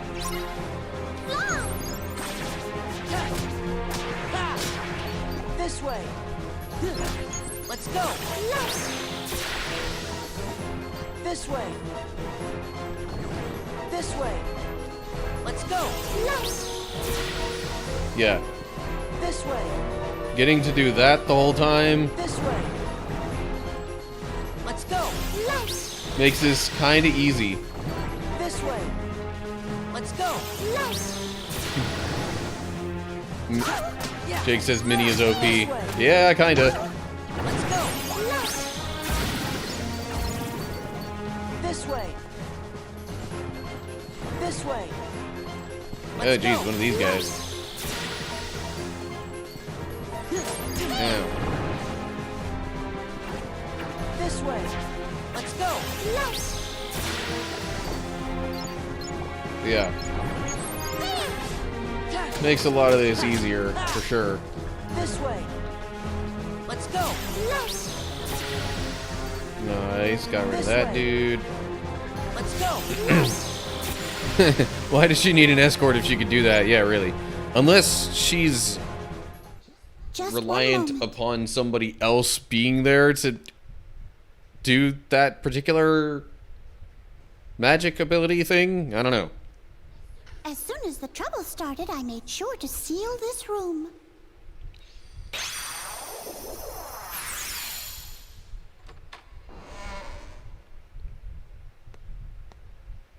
Now then, shall we? What's even the point of having the big door if you're just gonna use the tiny door?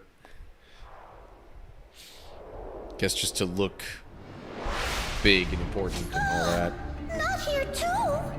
I got him. Protect Minnie while heading to the throne. This way. Let's go. This way. This way. Let's go. This way. Yeah, I can pretty much just spam this the entire time. Barely even need to use X. This way. Let's go. In fact, so far haven't needed to use X at all. Let's go. This way. Let's go. This way. Let's go. This way. Let's go. This way. Let's go. It does seem like the Keyblade is involved a little bit in that faith attack there, This way. Let's go. but I'm not sure how. This way. Let's go. I suppose I could just defeat all these dudes, right? You know, if I really wanted to gain some extra experience and whatnot. Let's go. But, meh. This way. Let's Trying go. not to slow down the story progression too much. Let's go. This way. This way. Let's go. Gain accessory slot and auto summon. Come on, give me a break.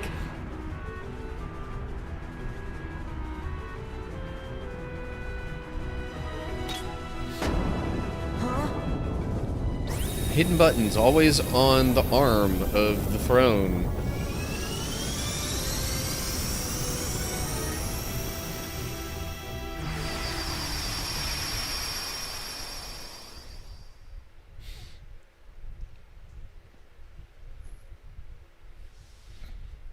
Maybe they did just need more light.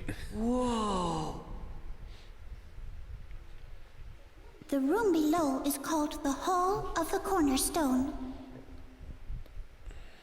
Our castle has always been safe from worlds that are evil, thanks to the Cornerstone of Light, which we keep down there. The Cornerstone of Light?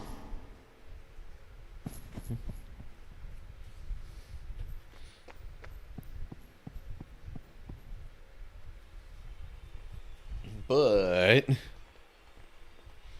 this is the castle's cherished cornerstone. Oh, but look. The thorns, they must be the work of someone very evil. I wonder what this could mean. Huh? Magnificent! No way. Well, well, well. What have we here? If it isn't the wretched Keyblade holder and his pitiful lackeys. Now you're gonna deal with me! All in good time. I promise you'll be able to partake of my vengeance, but you must be patient. Just what are you doing here, Maleficent? Ah, Queen Minnie. Radiant as always. I'm here on a property venture. I want this castle for my own. However, it's a bit too bright for what I have in mind. I suppose I'll just have to fill every room with my personal touch of darkness. You'd better stop right now if you know what's good for you. Ooh, how frightening. Very well, I'll stop. Just as soon as the castle belongs to me.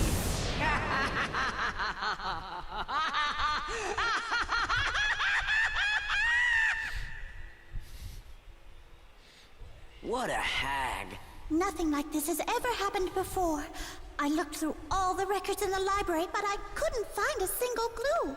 That was a lot of stuff in the library. How did you We look should through go all of ask that? Somebody who knows lots of stuff that ain't in any book. Merlin the Wizard! Yes, that's perfect. Merlin just might know something about this mess. Let's ask his advice. We saw him in Hollow Bastion, right? Yeah, let's go. So I guess we're off to Hollow Bastion.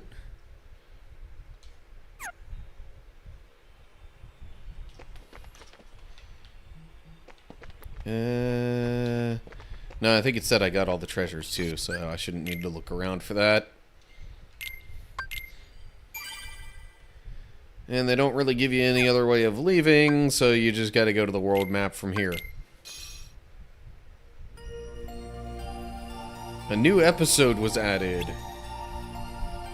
Also, I'm seeing there are other worlds that are currently covered in darkness.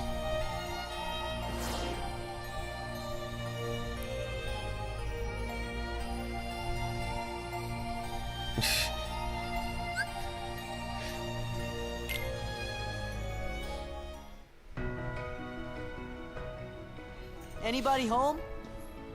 Merlin! The castle's in danger. What is all that racket? Oh, I thought. Oh, it's you. It looks like you've learned a bit since the last time I saw you. Really? Wait a minute! Let's talk about the problem! It's Magnificent! She's back! Where? Inside the castle? Yup, and Heartless too. Oh dear. Magnificent wants to send over the whole castle in order. She filled the Hall of Cornerstone with tiny bags and she's gonna fill it. And it just like yada yadas over Donald's Heartless in every part of the castle. lengthy explanation, maybe. What? Perhaps I'd better just see for myself. Interesting. What's happening, Merlin? This is not good. In fact, I'm afraid it's quite serious. Chick's like 2 hours later. Oh, if I could find a sound alert for that. I really need to add that. What's that? My boy, that is a gateway to a special world. Someone in that world is responsible for what's going on in this castle. Of that, I'm certain. Oh, boy! We knew we could count on you, Merlin. Then we should go get him. Wait a moment. The perpetrators must be stopped, of course, but there's something else to do first.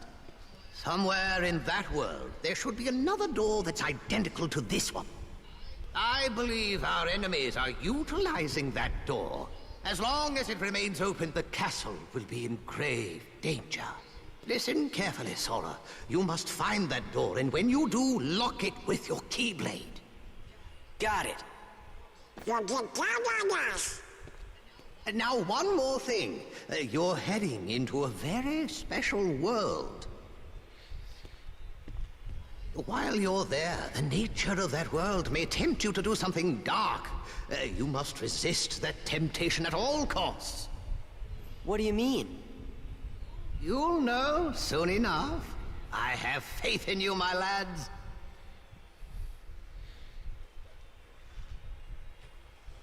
He really could have just spelled that out.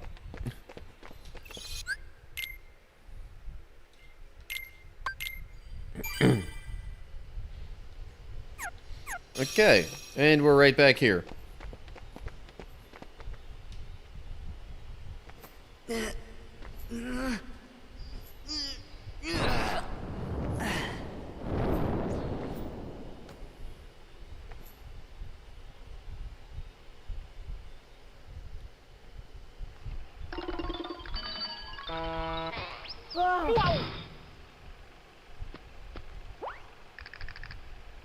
Hey, look! There's the cornerstone of light.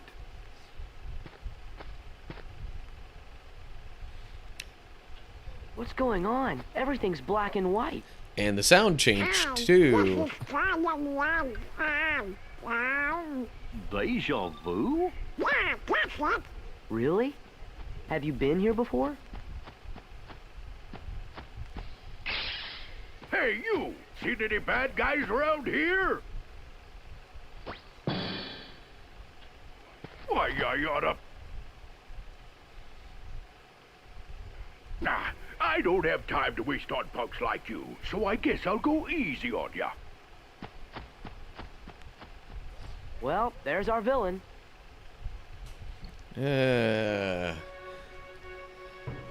Is it though? Oh man, this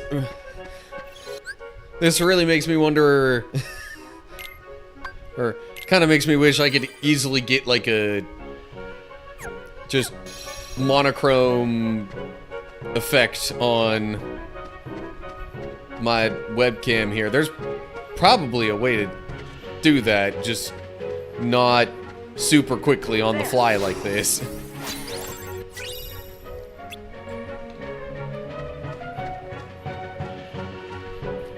I could probably fix that in editing though. So if you're not watching this live, you may not see my webcam quite as everyone else does who is watching this live.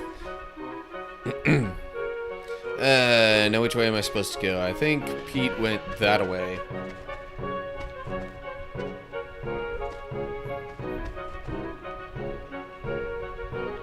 Yeah. Treasure. High potion. Nope, can't quite jump high enough yet for that. Bummer. Treasure over here. Mithril shard. Frontier puzzle piece. That's a different one. Punish. What's with you, squirts? You got some kind of bone to pick with me? More than one. Dem's fighting words. Huh?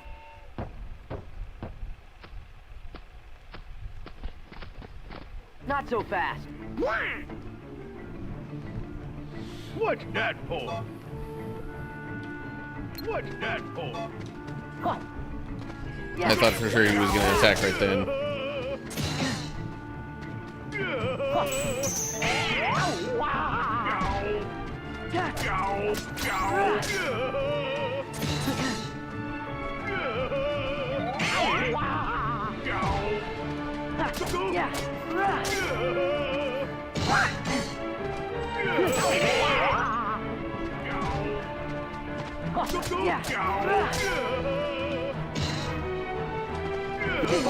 I keep wanting to just block that, but I need to do the reaction command instead.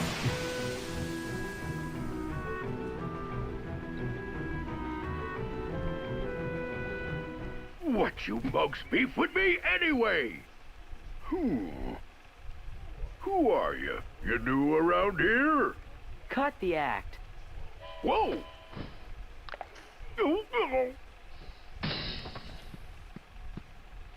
You know, something doesn't seem quite right here.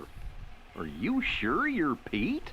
Well, of course I'm Pete. I'm the captain of the steamboat, so stop bothering me, see? So hit the road. I gotta go find the little runt what stole my boat. Gosh, maybe we made a mistake. I'm starting to think the same thing. He hasn't even called any Heartless. Sorry we attacked you like that, Captain Pete. Oh, yeah? Well, if you're really sorry, then go find my steamboat. Yes, sir. Oh, my hickin' back.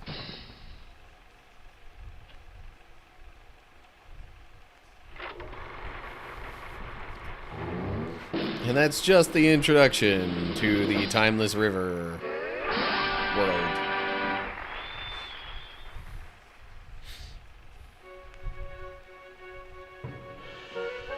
I thought for sure Pete was the bad guy. That would be too easy.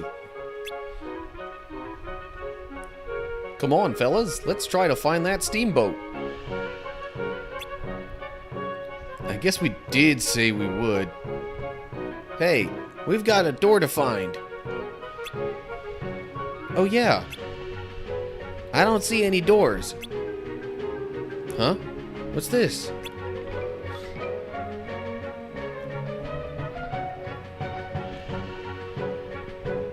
I can't see a thing.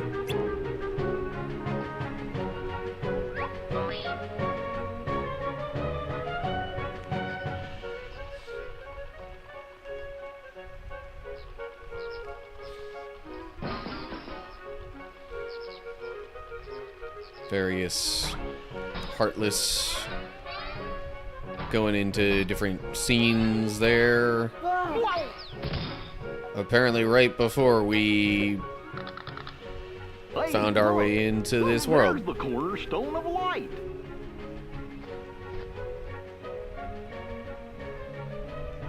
What's going on? Everything's black and white. This is problem 1. Deja vu? Yeah, that's it. Really? Have you been here Now before? it's really deja vu.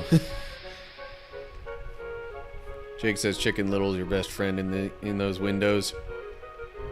Yeah, I could see that. Anyway. What was that? Heartless going out? And us coming in. What does it mean?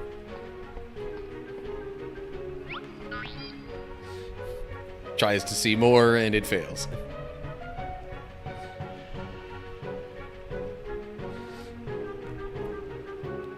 Well,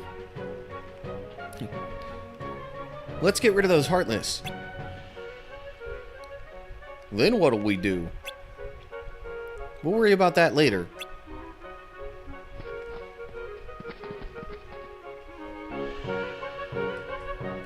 Okay. Gonna save again real quick.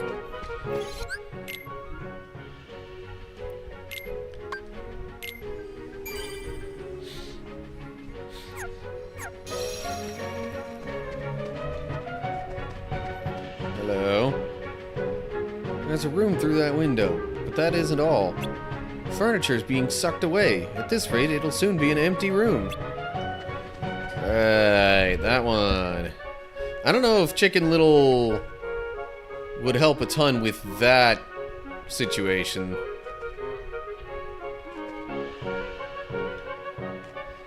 But let's see what happens.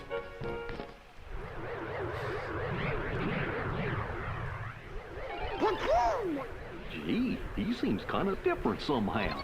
Come on, we've got to help him. No, there are Heartless involved.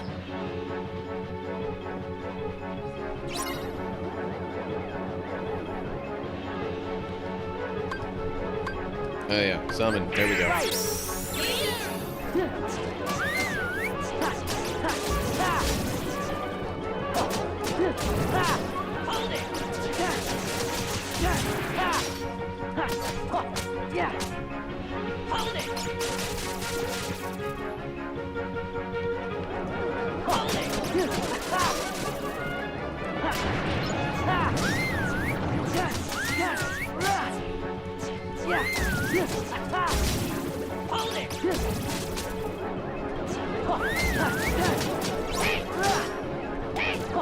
There we go. Okay. Furniture has been saved.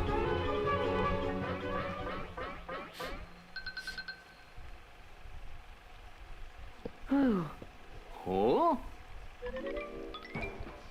It's another one of these things that shows us stuff.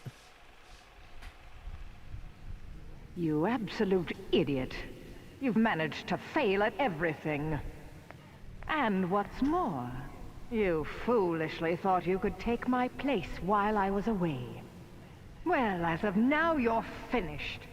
Mark my words, there'll be no place for you when our time comes.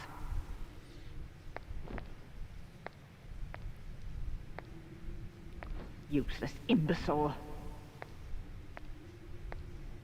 But I...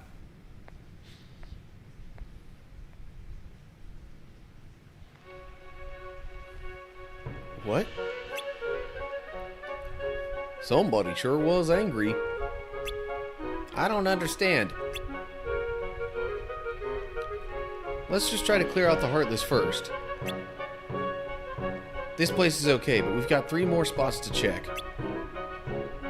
What do you mean somebody was angry? That was obviously Maleficent.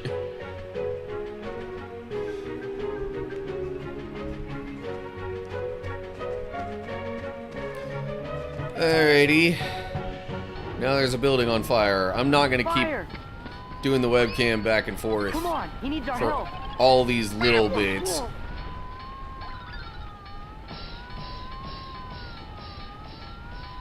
Because, like,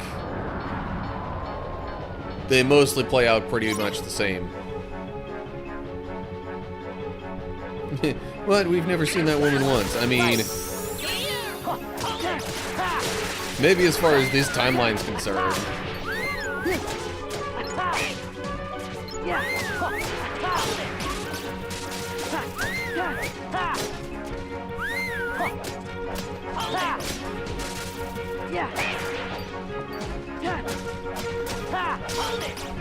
Oh, jeez. Ooh, yeah, okay. Oh, that helps a lot if I can not have to deal so much with those enemies. The car Heartless are like some of the most annoying normal enemies in the game.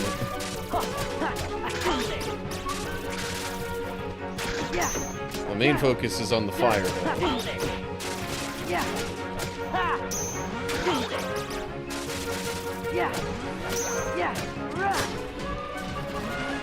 Damn.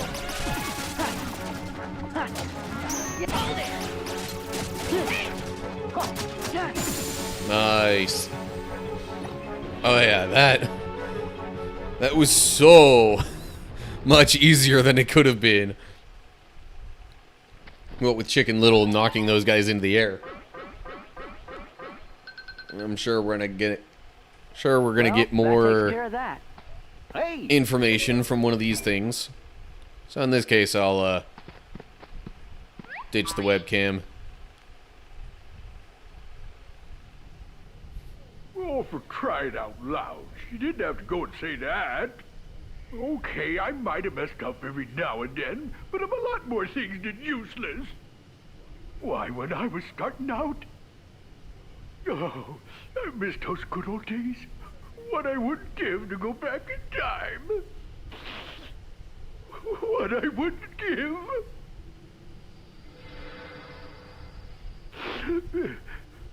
Huh? That door looks kind of similar to the one we came through.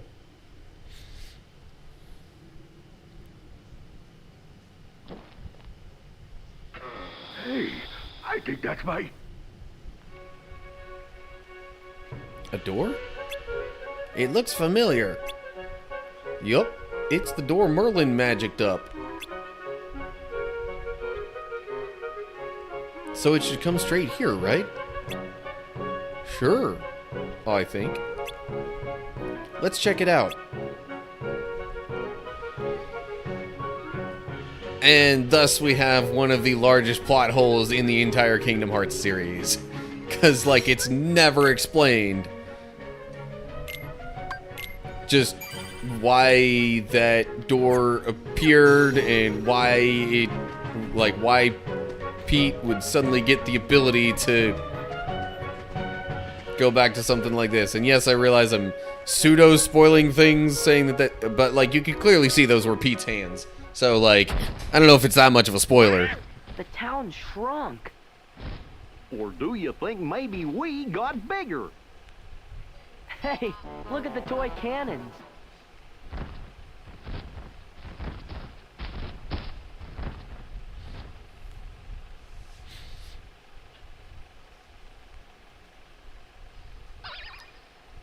What's he saying?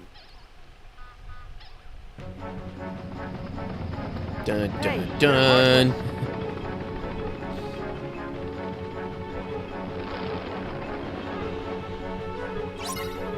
Defeat all the Heartless while protecting the town. Yeah.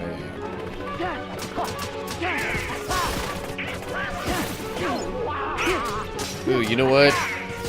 I kind of want to try out the limit.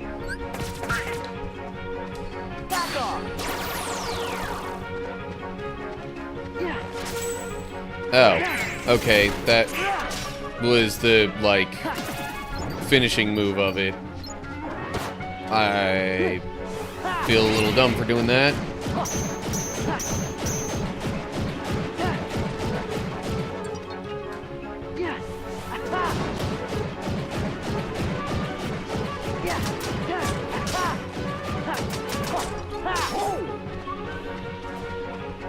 They're destroying the town.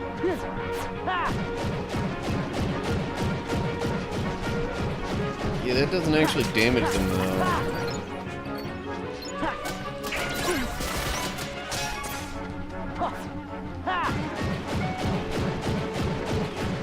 I guess maybe I should try and use Chicken Little here to maybe, like, magnet them closer. Yeah, because otherwise the Stomp Bomb is just kind of pushing them further away.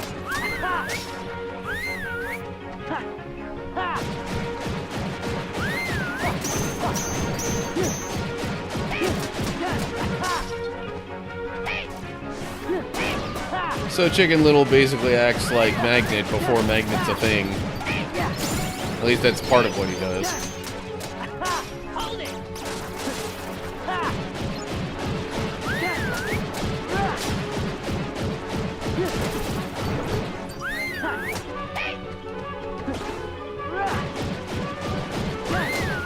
I don't remember having a ton of trouble with this before, but I don't know.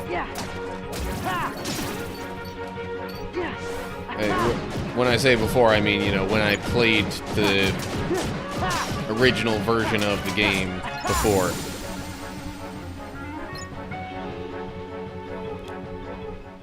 Alrighty. That was weird.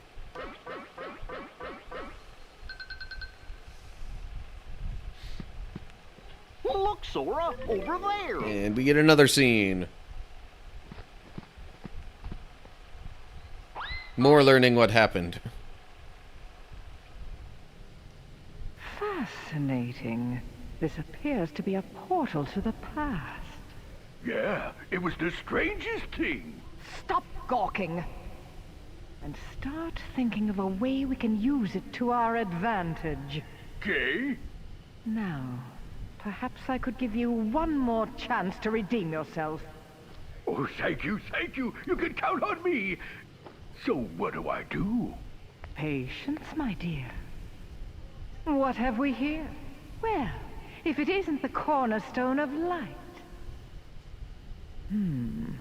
Now we can take the castle from those fools, but we'll have to proceed with the utmost of care.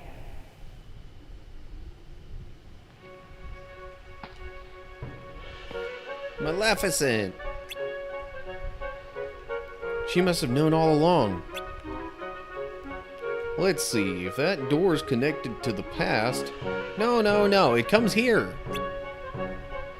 Huh? Then that means we're in the past. Wow. If we're in the past, we could change the future. Hold on, fellas. Remember what Merlin said? He's got faith in us. And we have to resist temptation no matter what. I was only joking. Who'd want to change the future anyway? Goofy being the smart one again. So, what are we gonna do? Doors? Bad guys? Gosh, my brain hurts. Well, we know we're on the right track.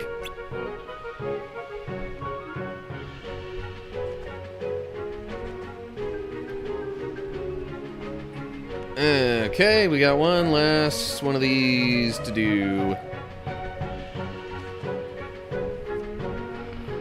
Some kind of construction zone.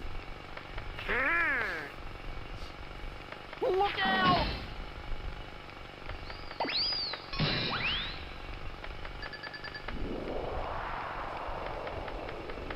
Thanks, Your Majesty.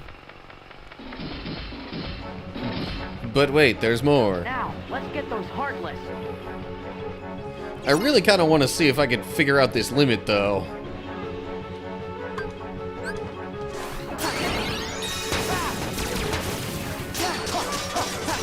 Yeah, this is it. Back off. Okay. Back off. So that's a little more like how it's supposed to work.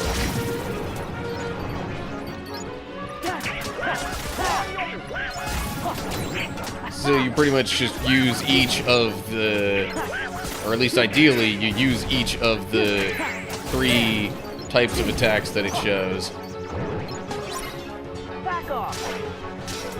And then you hit one of those buttons again and it, Back off.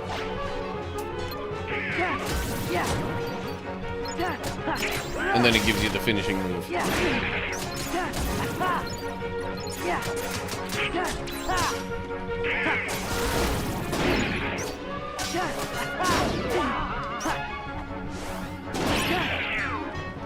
This is it. Take this. Holy cow, that mayhem meter's high. Hopefully this is the end of it right here. Yeah, okay. Whew. How do you like that?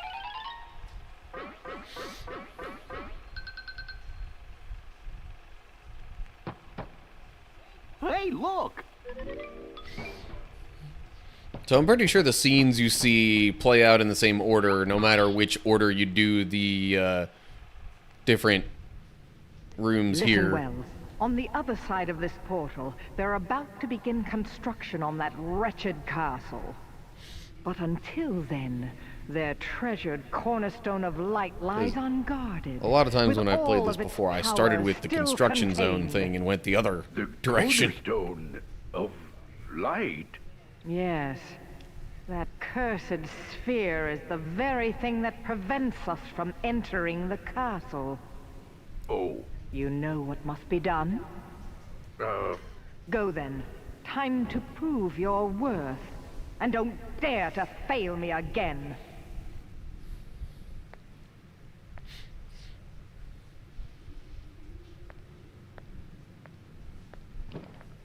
Don't fail her again. Let's see.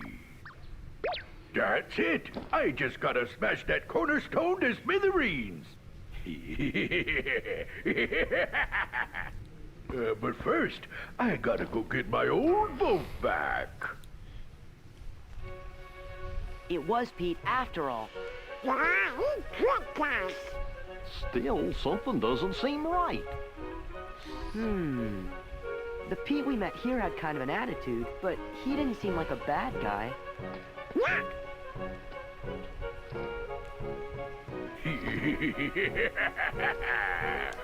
Now that castle's as good as ours.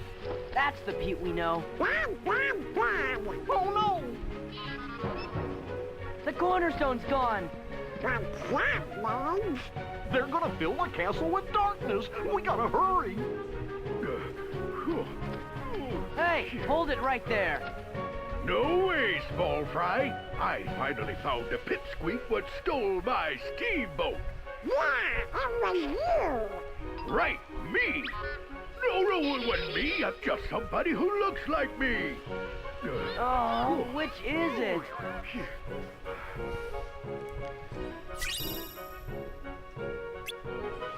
Is it really that hard to figure out? It's Pete, but not from, or not like the one that's residing in this world. Is this the right way? Okay, yeah. Wait! Shut up! Your future's on the line, Valley, so back off and give me the boat! The cornerstone! After him!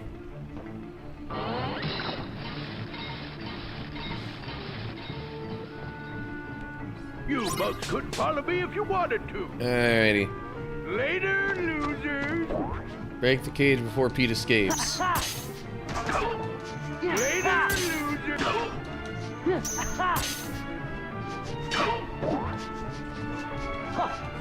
You bugs couldn't go. What couldn't we do? Okay. There we go.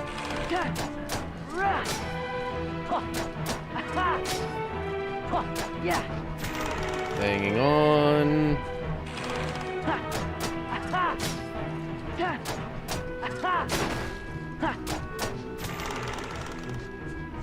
Yeah, I don't think either summons or limits would help much here. Or even a drive form.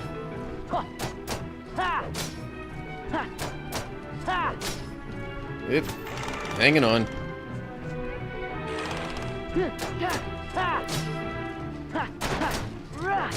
Am I gonna be able to get all of this in one go?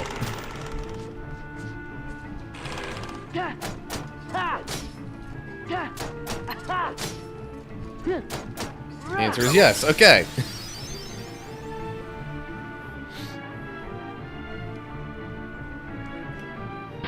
Yes. You'll pay for this. Previous playthroughs, I'll admit, I didn't always end up hanging on correctly, and might have had to go a couple of different rounds with that.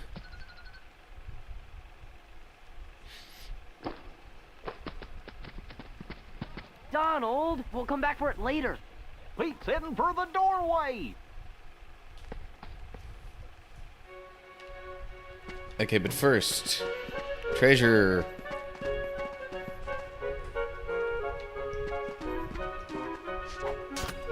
Got a frost stone.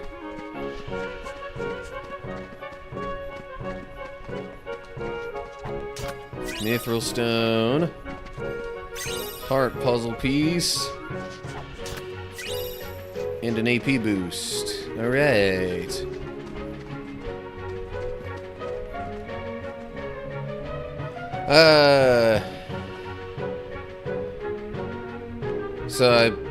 So Donald picked up a limit. I might do that in between.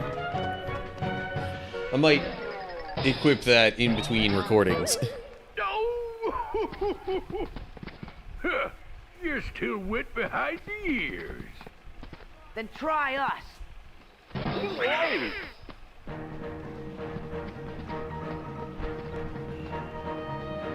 Okay. What's that for?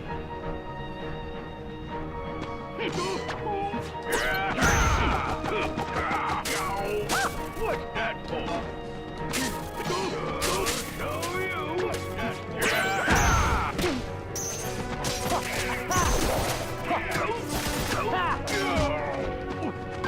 Summon time. Get out of my way! Yeah. Get out of my way! I can't just dodge that. Yeah. How about a change? That for? Walked too early there. What's that for? Get out of my way!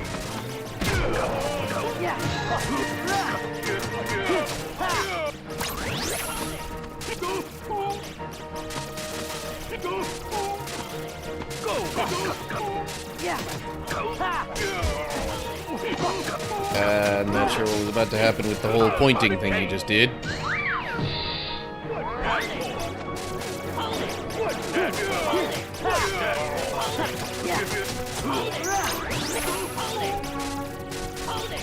Yeah, Chicken Little is definitely helping here. See, in other playthroughs, I might have just, like, used drive forms a little more instead of summons. How's about a change?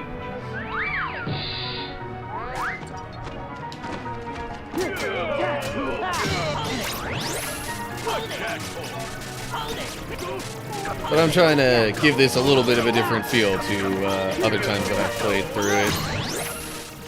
What's that for?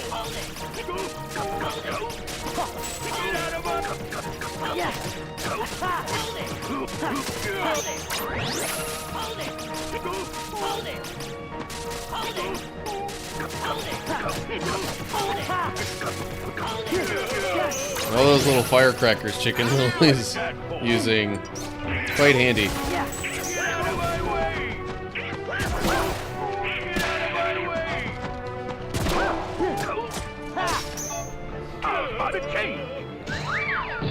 Another scene change. Uh-huh. I didn't quite mean to engage that right then, but whatever. I was wanting to try and keep it a little different and more interesting and whatnot.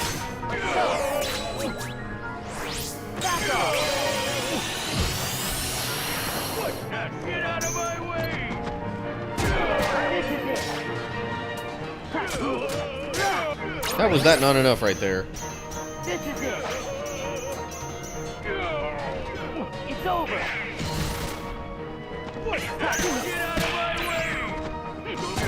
It's over. Okay, well, the air slash did it. Ooh, I have reflect now. Hang on.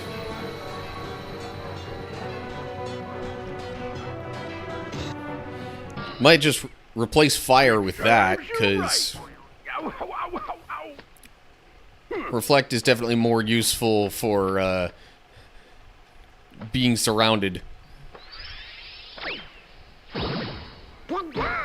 Yeah, and stay out. Yeah, I know. Gotta seal the doors so they can't use it again.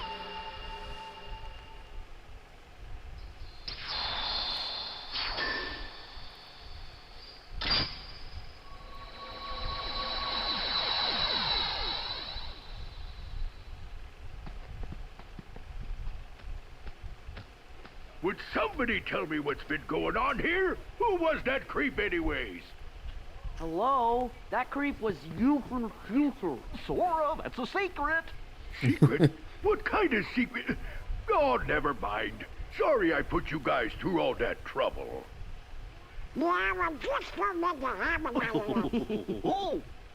And to show you my appreciation, I'll let you pilot my steamboat. Best little craft on the river. My deckhand Mickey's late anyways.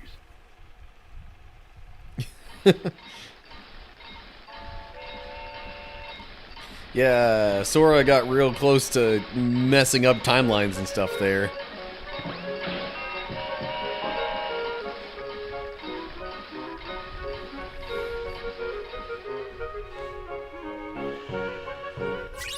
Monochrome increases the effect of restoration items used on the field by 50%. Hey, unless it's got better stats, I don't know about using that one. The castle's safe now. Guess we should head back. Well, as long as we're here. Donald! No. Oh, that's a good idea. Let me go. Let me go. Why didn't they caption that part?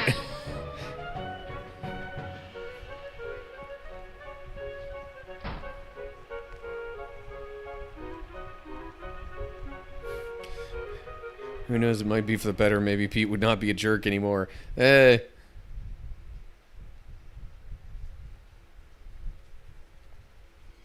Maybe.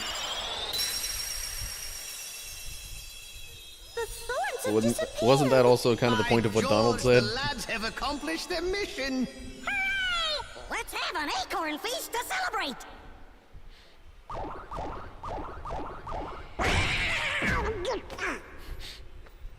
Welcome back. Because of your bravery, the castle is safe and protected again. Thank you so much for all you've done. Good work, you guys! Now, boys, I hope you didn't do anything reckless while you were there. Of course not.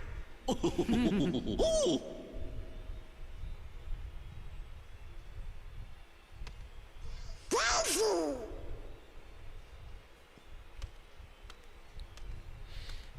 Daisy, I'm back! Who? Daisy is Donald's very special sweetheart. Really? What? Donald, you forgot about our date again. You'd better have a good excuse this time. But Daisy, I know it's an important mission, but you could at least check in every once in a Slowly while. backs away. Sora? Donald? Just be a minute. Going somewhere? Of course not. Donald!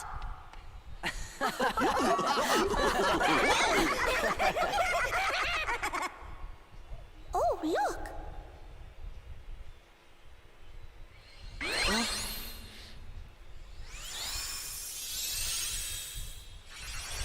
Alrighty.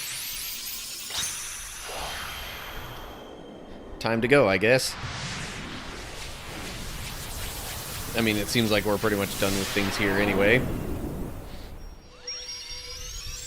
And this time it's fully and completely obvious that we're done with things here. I think this is about the first part of the story where it's actually completely seemed like that.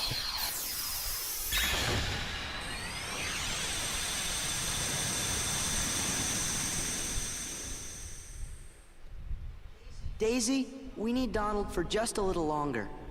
How much longer? Well... I'll be back soon, Daisy.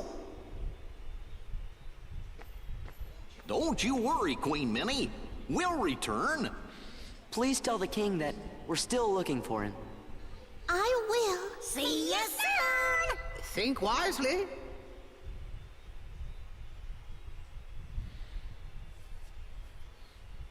And there you have it. Wisdom form! Hey! With Donald's help, use the drive command to change into wisdom form. Form levels from feeling specifically heartless and gives you quick run. New episode was added to Olympus. Okay, we've got all kinds of things to potentially do. Real quick, I think I'm gonna just try to get the gummy ship missions into this recording to get to those newer worlds there. I could show the ridiculousness that is... Oh, wait, what? It's not gonna let me... Well, there was a whole bunch of gummy ship stuff that I did before. Or did I forget to... I thought I saved that. I don't know. Anyway. Whatever. Not a big deal. But the teeny ships are kind of helpful. Alright, well, whatever. I just go ahead and do this with the Falcon level 3.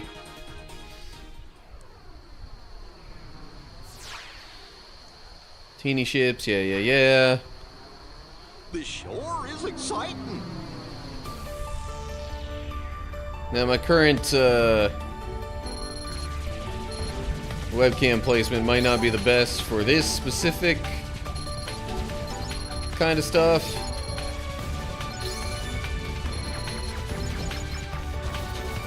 But considering that's where it's best placed for, you know, the main combat and whatnot in the game, I think I'm just gonna leave it there.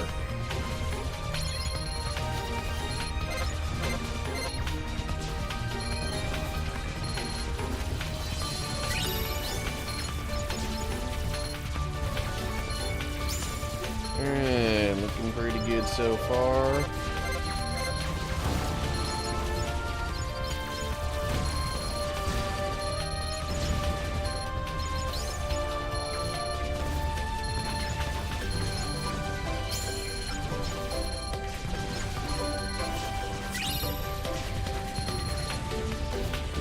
Nice. Yeah, I mean, like, the main gummy ship blueprints are fine for the most part. As long as you keep, like, you know, going with the higher level ones as you get them.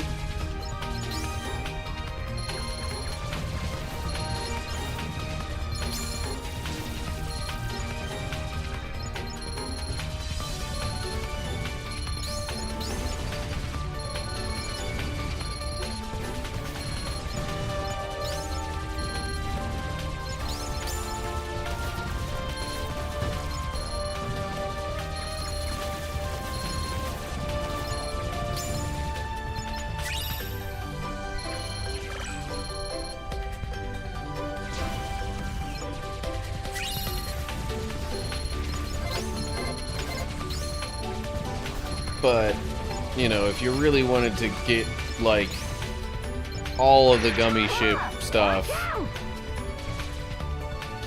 probably suggested that you at least do a little bit of customizing and editing them to give them more abilities and whatnot.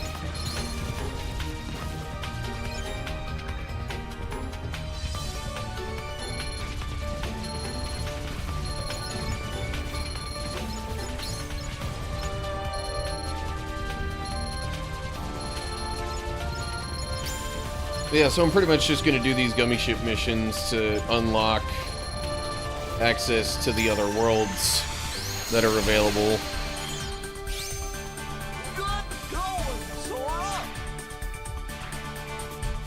Dude, got High Wind level 4 and Falcon level 4. Good. Auto counter.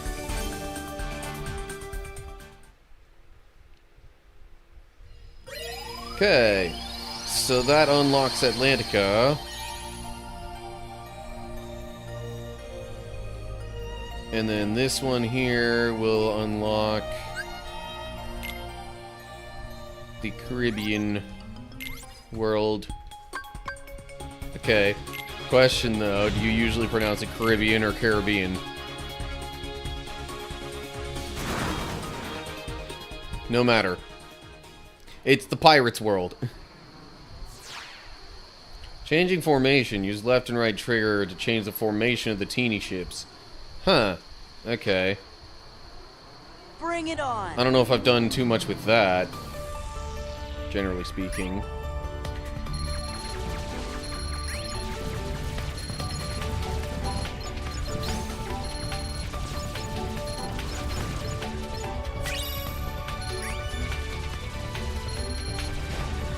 I think overall, the best approach would probably be having them directly in front of you so they're focused on the same primary target as you.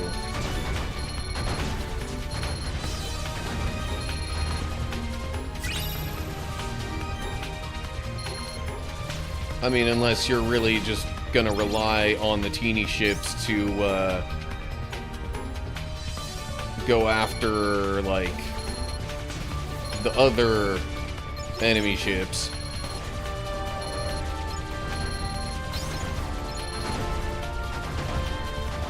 Okay, there we go. Big guy down.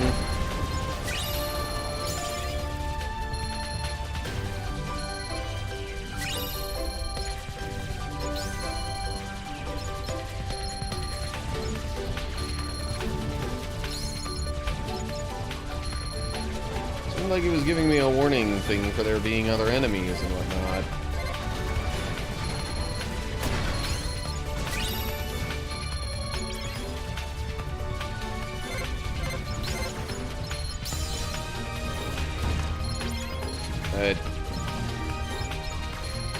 I barrel rolled a little too soon there.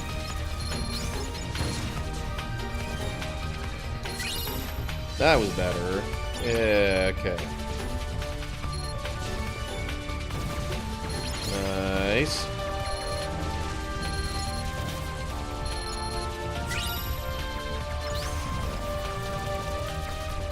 Oh yeah, this is...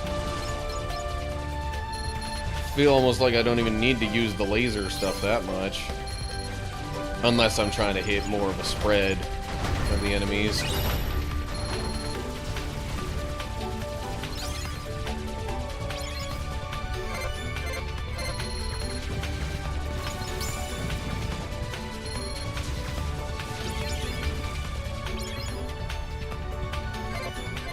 And I guess if there's a break in them and they're just entering the screen, the lock-on stuff could help with that.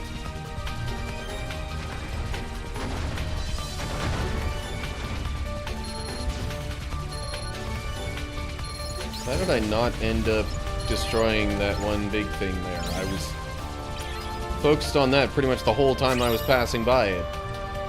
Yeah, whatever. No big deal.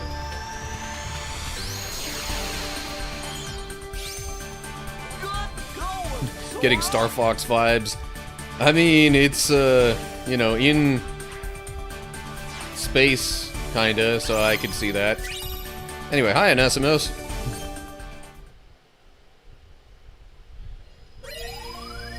Welcome to the stream. Admittedly, I'm probably about to wrap things up. Alright, I'm gonna go ahead and save all that. Not go to the title screen, but save. There we go. Okay. Was lurking earlier, all good. Ah, I appreciate that. Alright, well, that'll definitely do it for recording and story progress.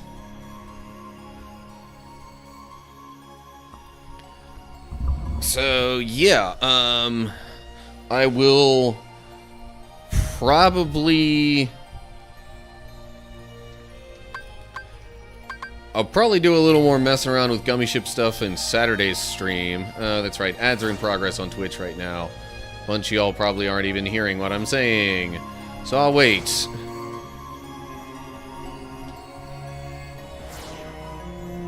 But yeah, I thought for sure that I had made some other custom ships. Did I, like, forget to save all that? Hold up.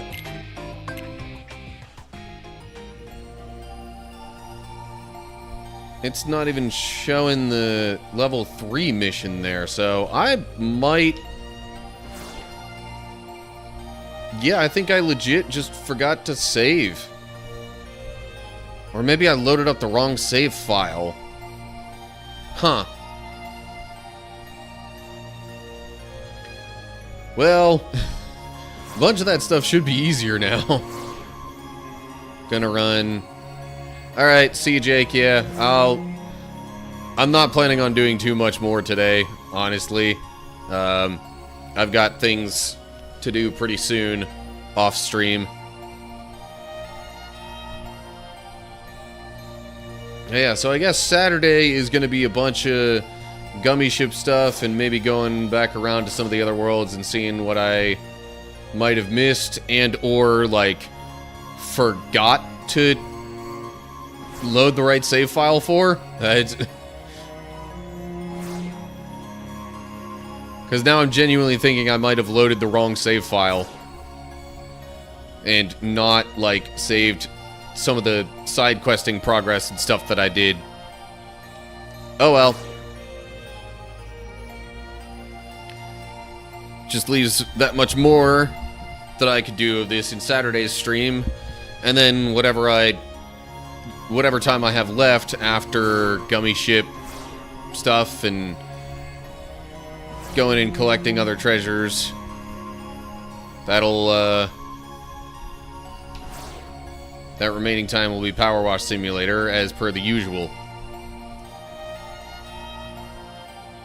But anyway, okay. Save. Let's make sure that I have saved. Because, yeah, now that I think about it, I had the second save file down here. And I think I went back to that after... No, because this one had a later time than the other one, though. So, I don't know. Or a greater amount of time. Anywho, okay, well. I think that's going to do it for today. Saturday's stream will be in the evening, not the morning. This is first of Tuesday morning streams that may or may not become the normal. I don't know. But it'll at least be like this for about 2 months, I'm thinking. Because that's a little bit more than the length of the series that my church is about to go through. That's like half the reason that I'm shifting the Tuesday evening streams to the mornings. Because there's a group that'll be going Tuesday evenings that will be talking about all that stuff that we're doing in that series at church. So yeah, anyway. For those of you who missed the explanation earlier on, that's why the change. But it also gives me a chance to connect with a different group of people that I don't normally catch, potentially. So, anywho. Alright. I'm gonna figure out a raid target over here on Twitch. But otherwise, that's gonna do it from me. So, let me see what we got going on here. Not a ton of other people streaming right now. Okay. Bit of a different feel, but alright, I got a target figured out. So anyway, as usual, I hope you're all doing well. Hopefully I will see y'all soon for another stream. If not Saturday evening, then maybe next Tuesday morning. Feel free to check out YouTube videos and stuff in the meantime over on that channel. But yeah, hope you're all doing well. Hopefully I'll see you soon, but whatever the case is, till next time, stay cool, everybody.